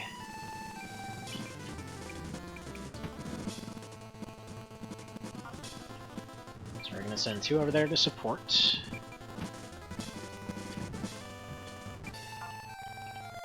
She'll be alright for the moment. There we go, finish off the archer. Once the archers are gone, nobody's really gonna do anything to her.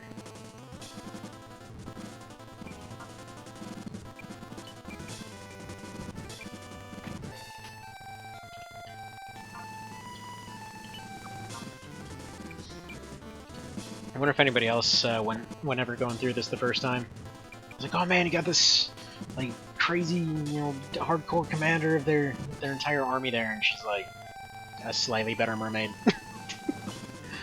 Wow, they do 3 more damage.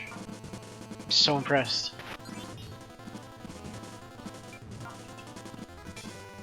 that's when you realize the second time through, like, oh, the only reason they were threatening is because they forced you to find the water.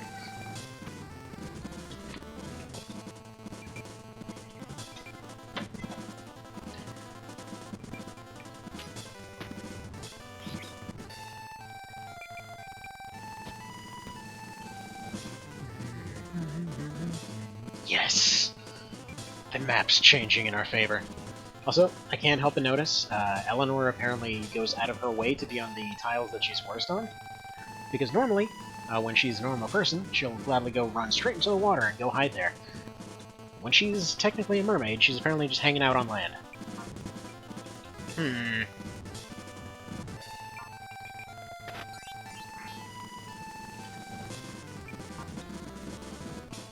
Now, main reason I'm sending these ones over here, not so much the damage, because he can theoretically heal it, but if he gets put to sleep, then we have a problem. Right, he can't sleep. Interesting.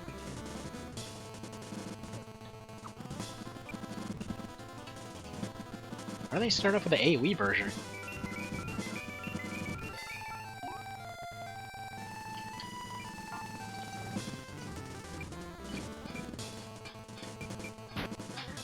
In fact, we're kind of on a little bit of a clock here looking at it.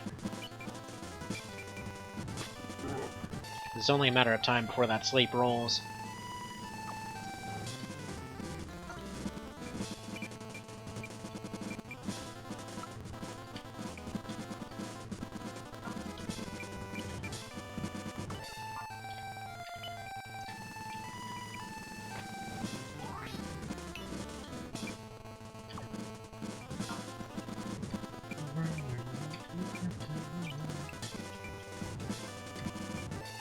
I feel like that one's only a single target.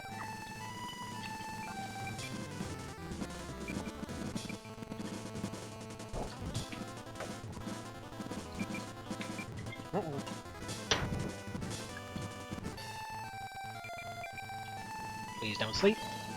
Good.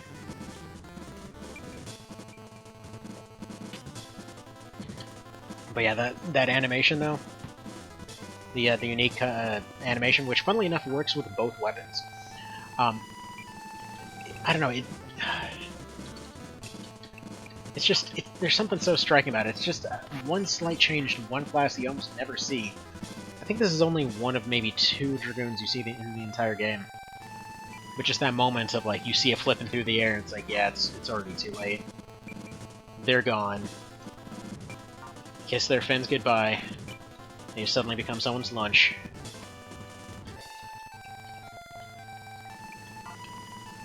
In fact, yeah, I think there's... Let's see, I think... Uh-oh. Okay, halibut might be toast.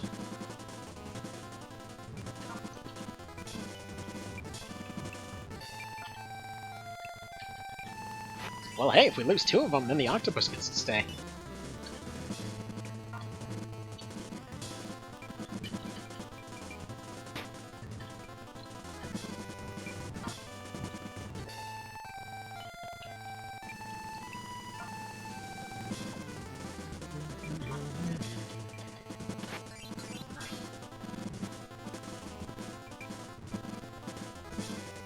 Come on. We're about to get to see that animation. Turn off turbo mode for a moment.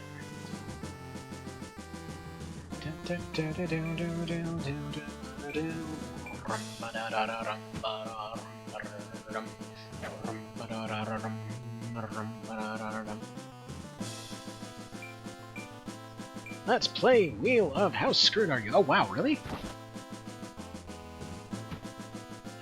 What in the dipstick did you just do, man?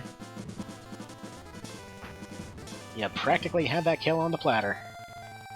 I mean, hell, they practically butter themselves up first. Alright, whatever.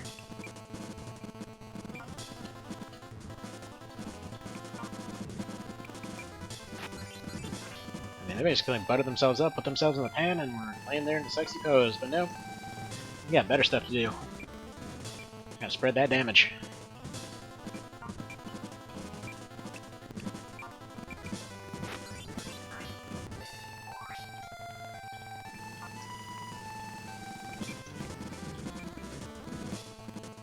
I'm scared to use Lullaby with him because I don't think he actually has an animation for it. So I might just crash. I'm gonna test that out in training mode.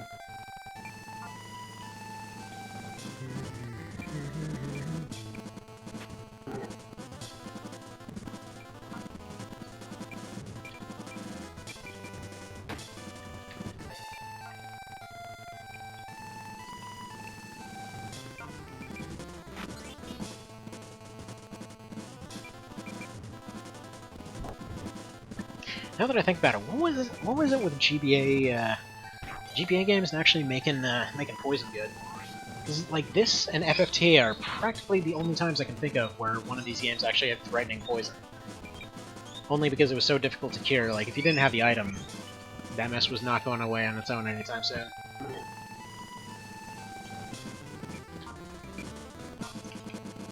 Right.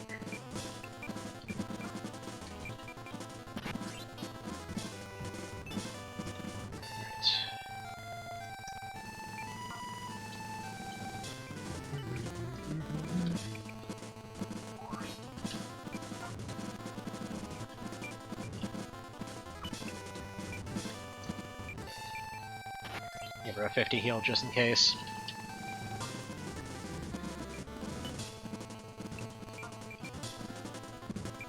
I didn't run all poison in Pokemon? It depends. Use them a fair bit.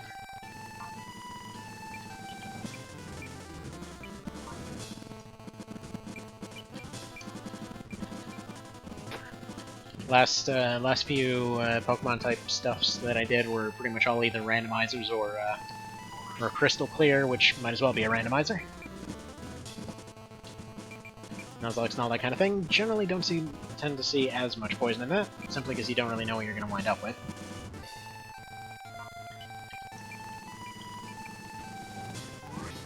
How is this going so well?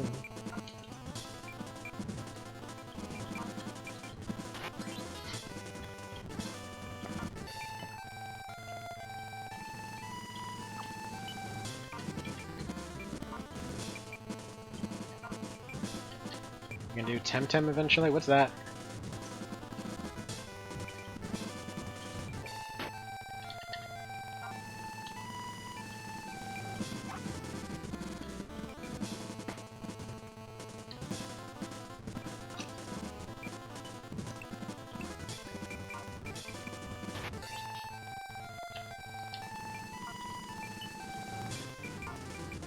Ammo that does. Oh yeah, that. Oh. Not really.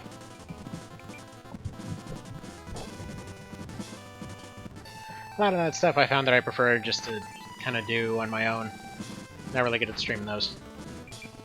It's like this series I've done front and back so many times that I can actually effectively plan it while playing it and everything else. Meanwhile, those ones I tend to kind of forget stuff while doing it and all that kind of thing.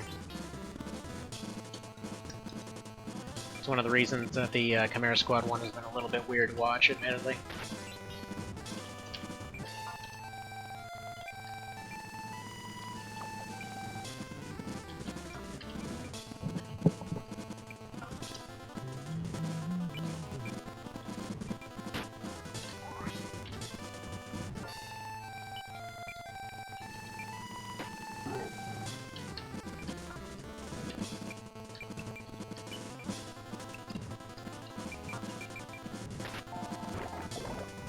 Blorp.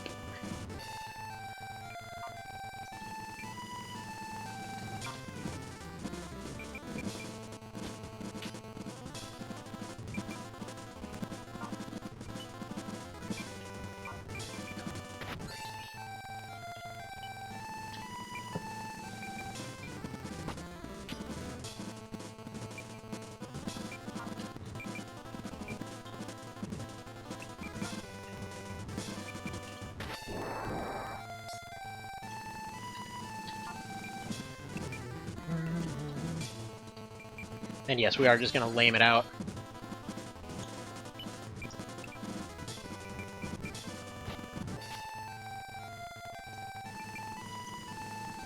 Simply because, yeah, she can't attack. Him I don't necessarily want to. Ah, whatever.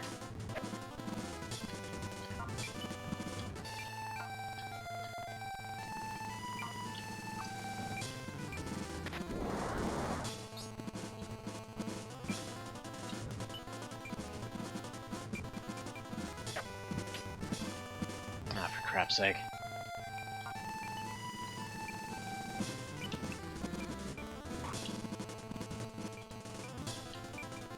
You know, for a 60%, like I know we've been harping on about odds all day today.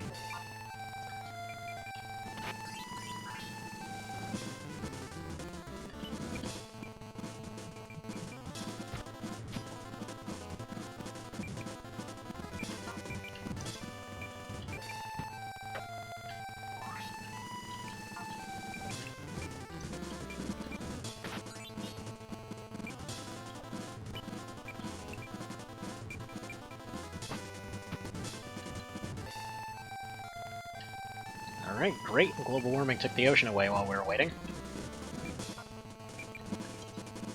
Didn't need that thing anyway.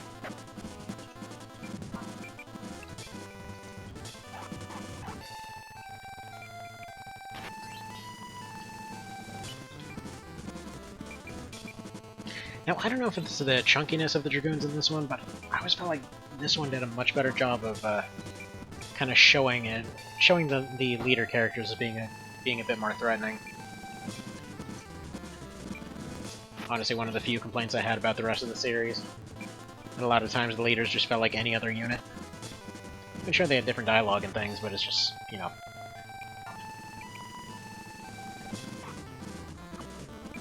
Uh-oh.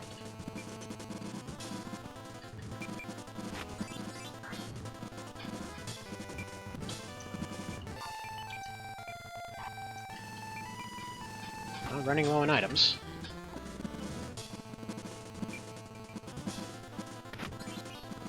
You dickhead. Alright.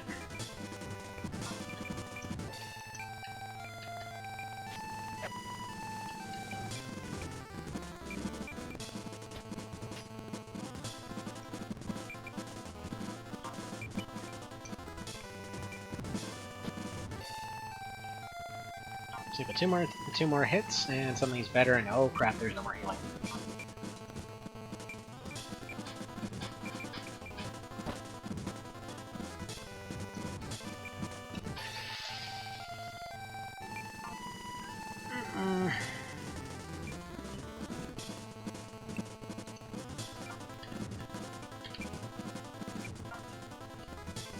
Alright, he can stay in for one more round.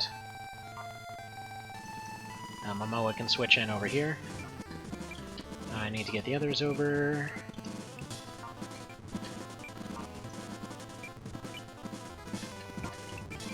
Because this is when it's going to become very clear that we only have one unit, or only one method of healing.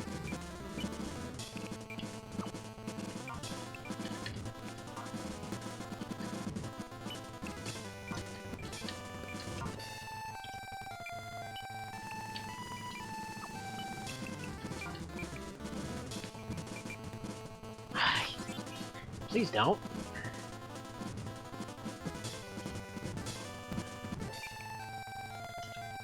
Alright.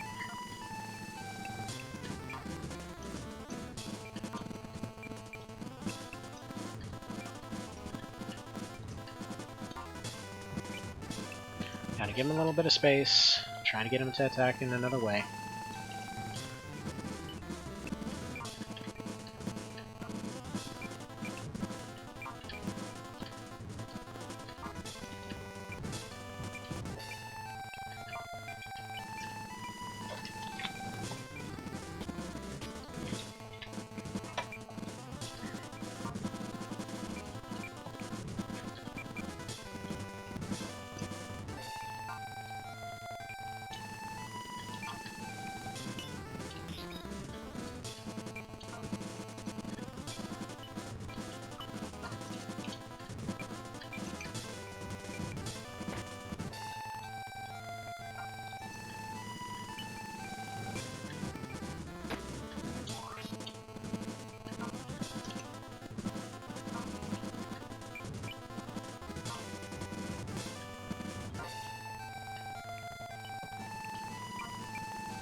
Yeah, we're getting terrifyingly close to just biting it here.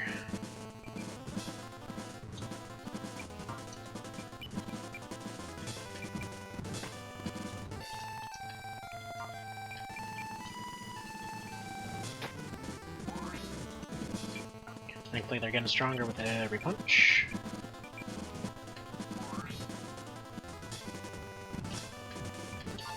Theoretically, if we play risky here, 15, 15, 15, if they all roll well,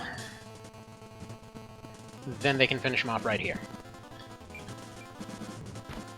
It's already one bad roll.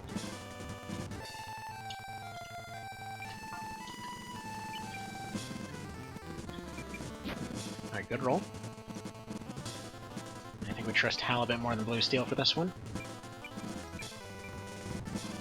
96%. If they miss, they die. There we go. Still no casualties somehow. Something's very wrong with this situation.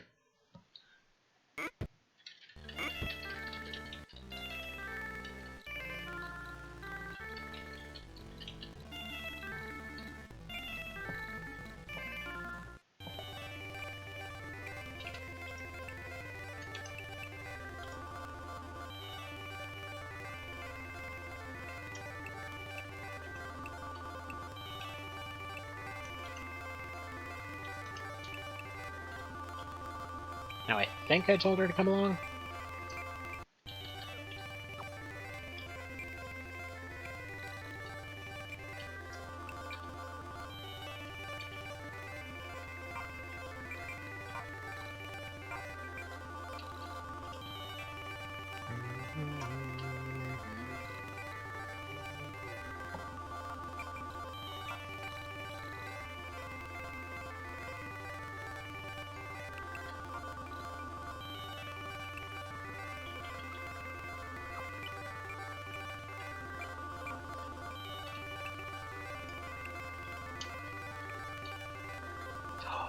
Nice! Okay, so he just got a bunch more movement.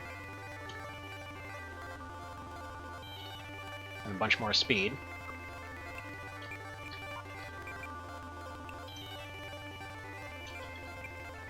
Guess we'll just go ahead and make him near invincible octopus here. Sure, why not?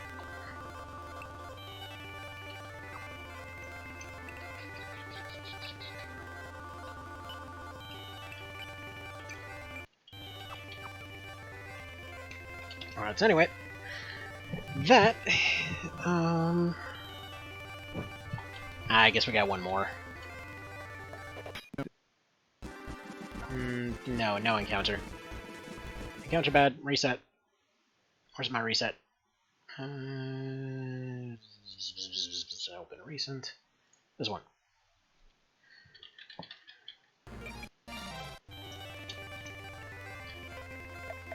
There we go.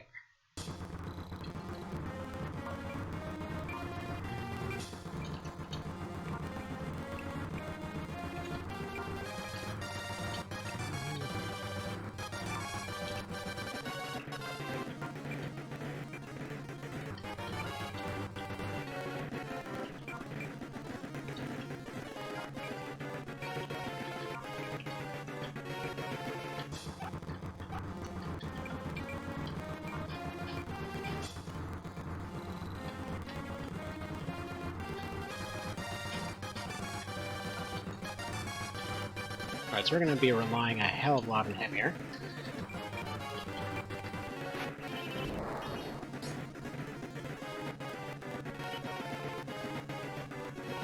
I just noticed I'm incredibly stupid because I forgot to buy healing items.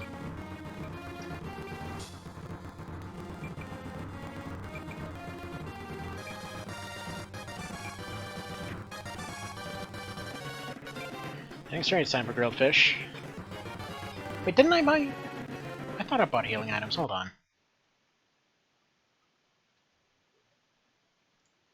Because I know I was specifically selling stuff to buy items.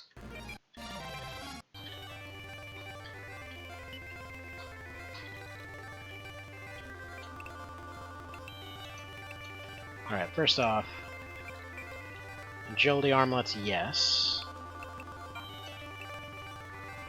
Buy a bunch of those, buy a bunch of those. Oh, right. I got distracted. Alright. Whatever. So, Tome of Discipline won't really matter for this.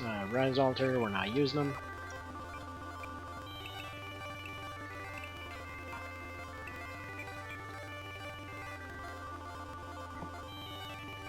Mermaider. That's a good one. Well, we're gonna need more later. And I can't afford to... well, I can't really afford any hires right now.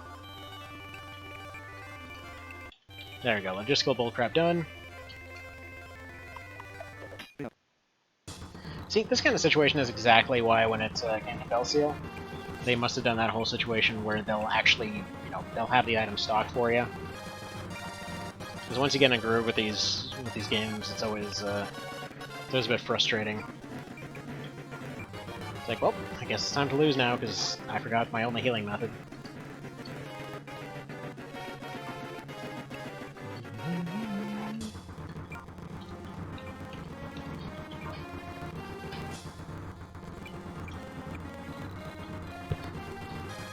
It's an actual song/video. Haven't heard of it, but it sounds like something Yellowstorm would do.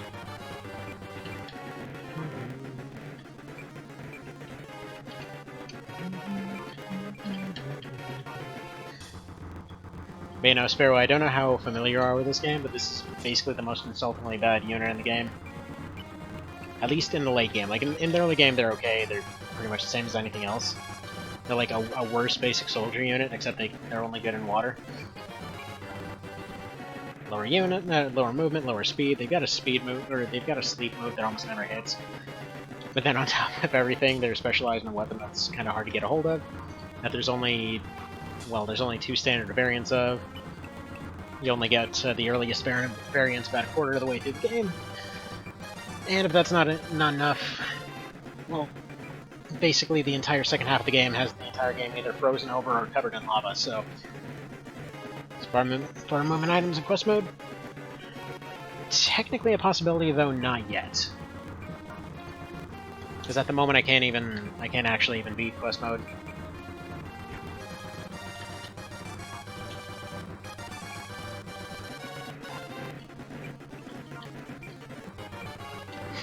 The squad is missing ceviche. But yeah, that one starts off at level 15. I don't really have a team competent enough to actually do it. Because their best weapon by far is the punch, which for some reason doesn't seem to be scaled any differently when they're actually on land. So they're not taking as severe penalties from it.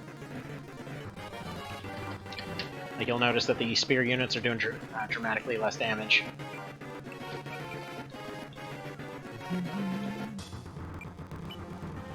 Valkyrie's away spear, yeah, it's not even close. It's no wonder they lost. At least for what it's worth, it's fitting, you know? If they're like, hey, look, these guys lost, it's like, oh, yeah, I see why they lost.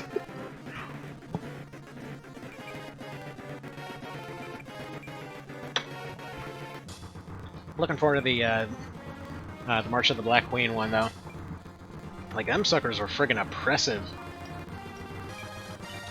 in absurdly specific situations. I think we'll have entire maps where we can only fight on rivers.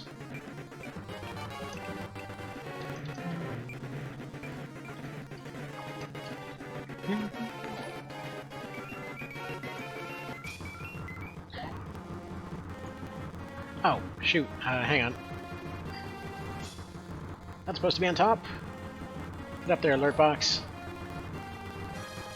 There we go. Thank you, Spare One. So check water boost, check not gimped on land, check magic, check mood. What's... okay. I know Old Man Jones status over here, but I don't know this whole mood meme. I don't know.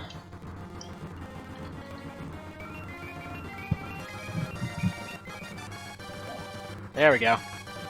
It's what, 10 times we used that and it's landed once? With the Sport Touch Sphere? Oh yeah, yeah, absolutely. Freaking Valkyries are good, man. On top of that, they end up getting even stronger over the second half of the game because they also get a movement boost in the snow. Like, seriously, they're so good. They're so good.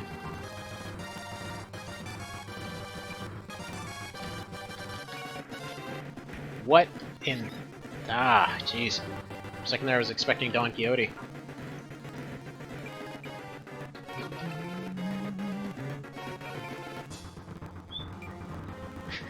They do, oh god. Oh yeah, no, they do.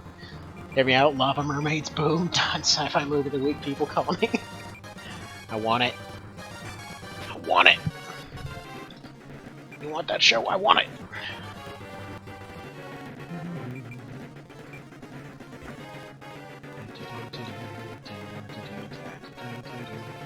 Time to go punch out a bird. Squawk, squawk.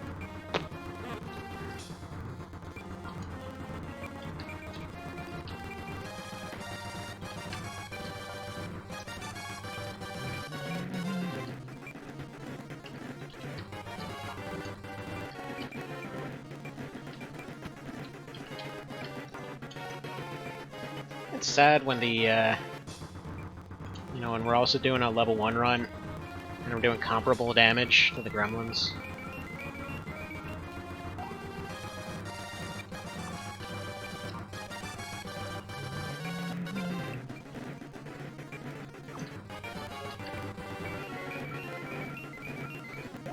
See, we already got, Lava Antula. What? That sounds like a... That actually is a Dark Souls boss. Doesn't even sound like one. Well, I mean, it sounds like one, but it also is one. It's not actually called Lava Antula, but the Armor Spider.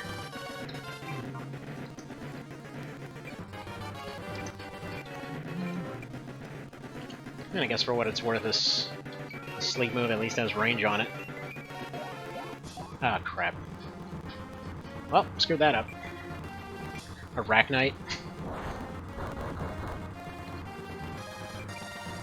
And for what it's worth, the Cyber 6 too, so there's that. Let's see. At some point, actually, I have a video game idea for a tactics game that's underwater with mermaids, and the magic is manipulating water, like a bubble prison or water jet, fish grenades. That kind of exists. Hear me out. Hear me out. Have you ever heard of Drainstorm?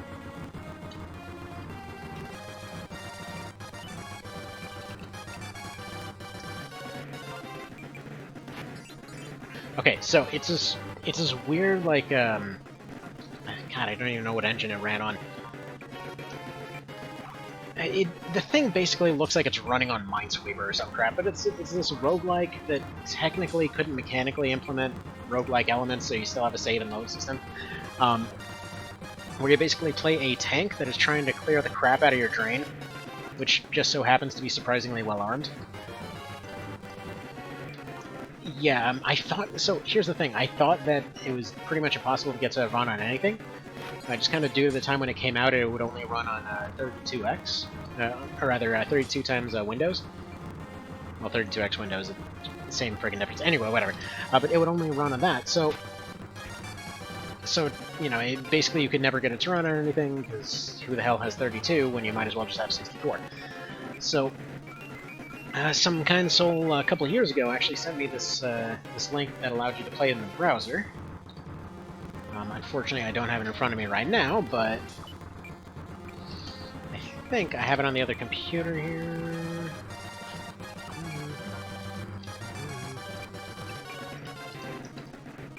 By the way, this sleep move is the only way I'm expecting to get past Astoria.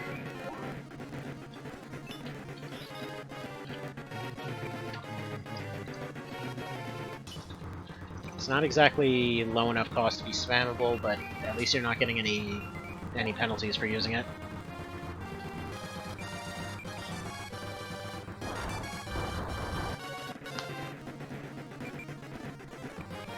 But yeah, no, you'd basically start off with like a little bubble cannon in it. Eventually you'd get like a spread shot bubbler, but stuff would only get stuck in the bubbles. You have to use like mines and missiles and things like that. which the missiles would essentially explode into piles of bombs going off in different directions, and every turn you moved, everything would move one tile, so this resulted in these cool situations where you'd shoot out four-way missiles and stuff like that, and it would like blow up one thing, blow up another thing, blow up another thing. Just create this massive just chain of explosions all over the place. It's pretty neato. Alright, got a healing seed. He's gonna have to survive one more round before healing. Playing a little bit risky here.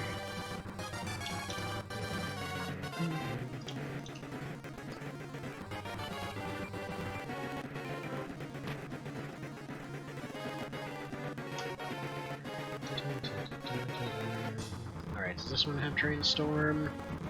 Hell yeah, here it is.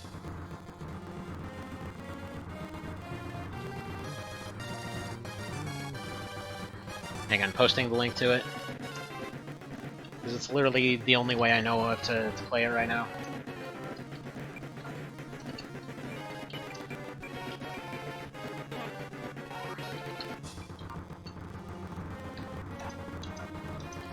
Which is a shame, because it's actually a pretty solid game. Like, it's somewhat procedurally generated, but not really. If that makes sense? Also, why are they unarmed? Most of them are unarmed because the fistfight emblem is inexplicably stronger than most weapons. Not to mention, it also doesn't seem to be affected by the land damage loss situation. So, technically speaking, I would assume the punch should be doing about 30 right now, but they're still doing about 50 to everything.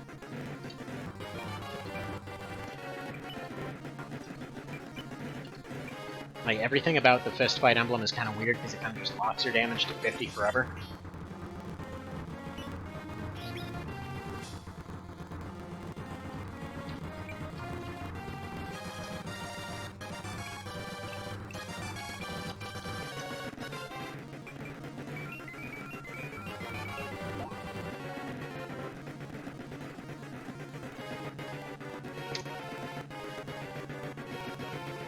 Alright, there it is.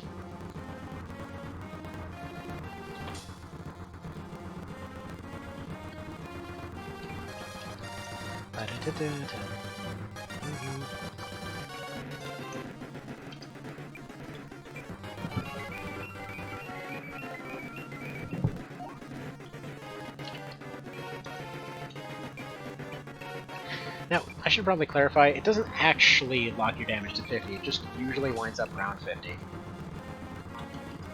Because yeah, when I was showing off that method earlier where you could get War God super early, essentially that involved getting the fistfight emblem, getting the right elemental compatibility, getting a level 1 fairy, and essentially being level 5 with boosted strength that allowed you to basically break past threshold and do like, I think it's 204 or something like that damage.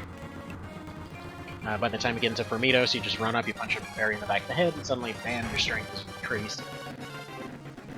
So presumably you just bring them along for intimidation. You just like run up, rip the fairy's head off.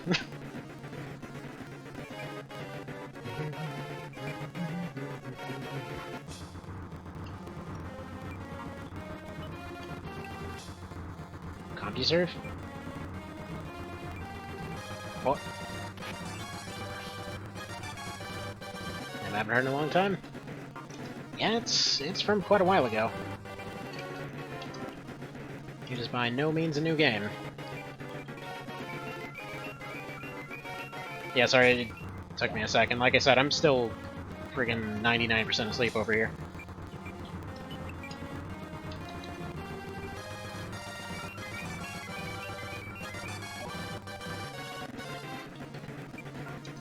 Alright, Texalon sounds like a friggin' Glory Hammer bad guy.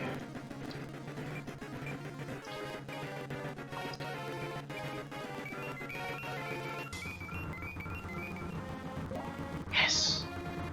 Stuff occurred.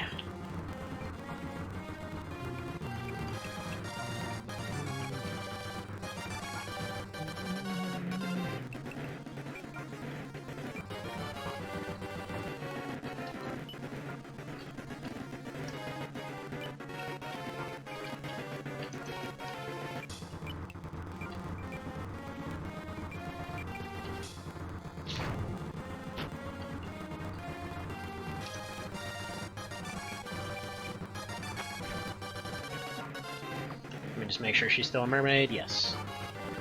Yes, she is still a mermaid, although she's only programmed to run around and fling stuff with her bow, so she probably won't do very much.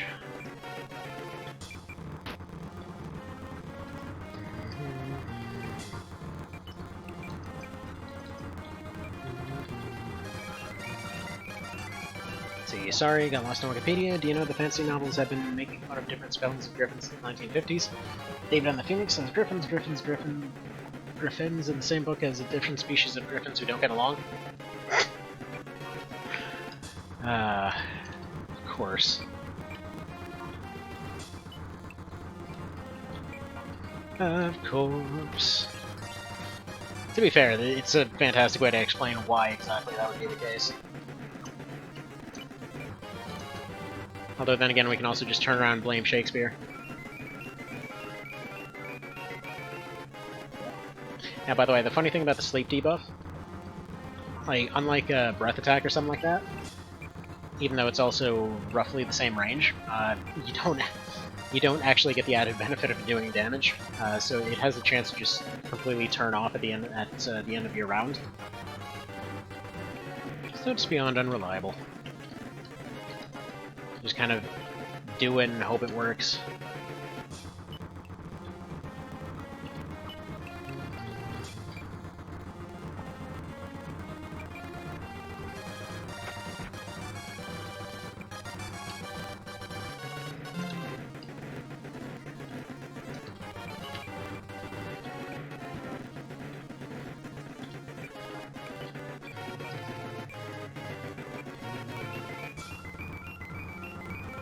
Punch, put him back to sleep.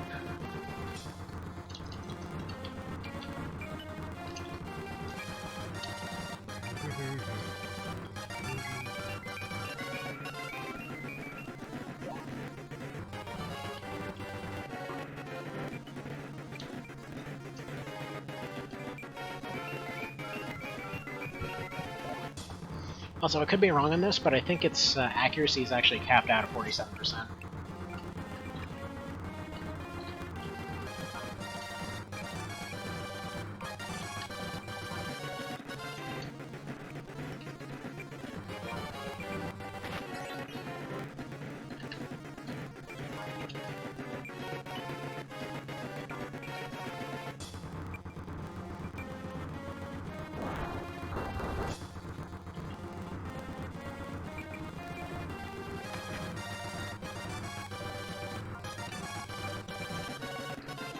Oh, you know what? Now that I think about it, you know what would be amazing for this? Can you imagine if you got the Darkest Dungeon announcer for this game? It's like inches by inches.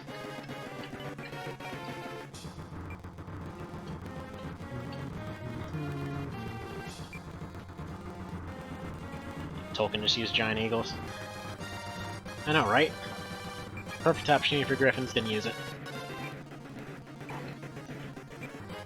Like, for such a cool idea that's in so many old statues and things like that, it's bizarrely underutilized.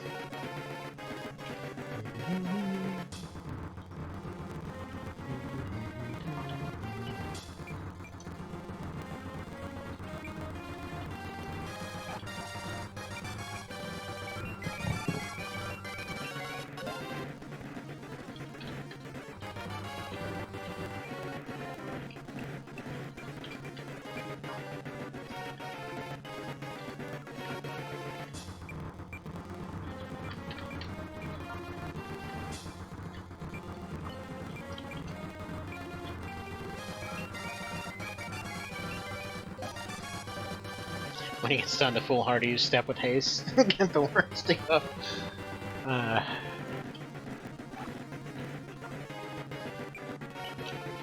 When he gets Charm and Teo lucked. It's gotta be something along the lines of, like, odds are an illusion. Their odds are just an illusion.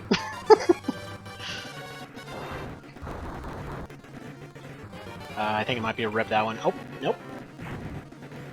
Oh, crap! Ariel just killed Flyfish. Dude! Okay, first casualty. Good job, Ariel. And now she's confused and attacking somebody else. She's on a murder spree. No, res ultras aren't allowed for this. It's fine, we had to fire some anyway.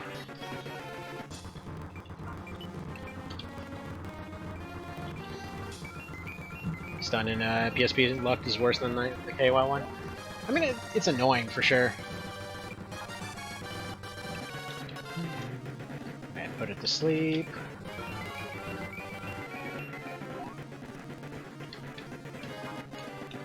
I mean, thankfully there were ways to get rid of it. Especially, like, honestly, a lot of the basic debuffs.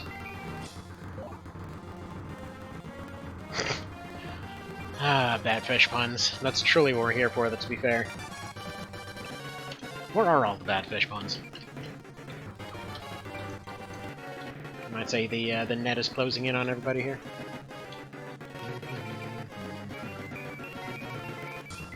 You can potentially get free experience doing that, though. You get a high-level monster, put it to sleep, have everybody take the 100% chance for that. Live! Okay. I don't know how much health he has left.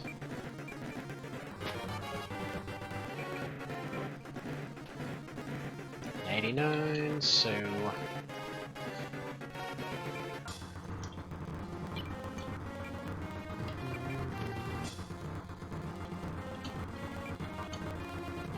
yeah, just in case they both pull out breath attacks again. Which I know can't really happen, but still.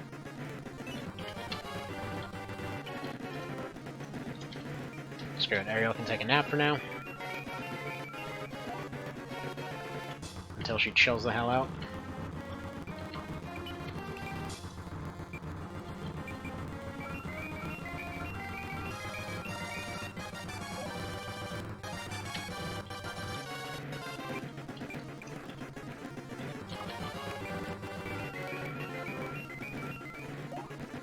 Hope you like the ice cream music.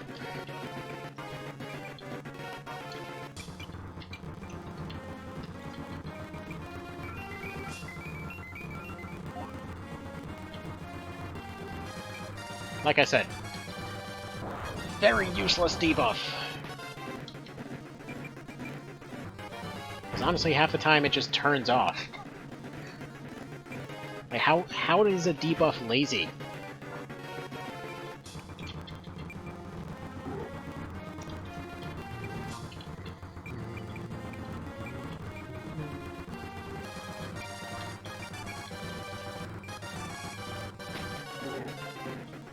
Alright, we're done here.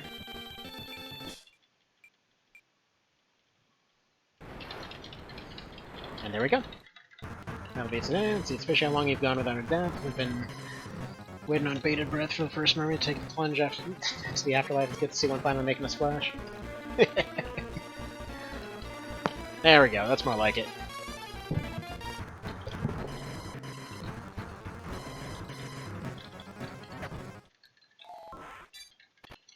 And that's what happens.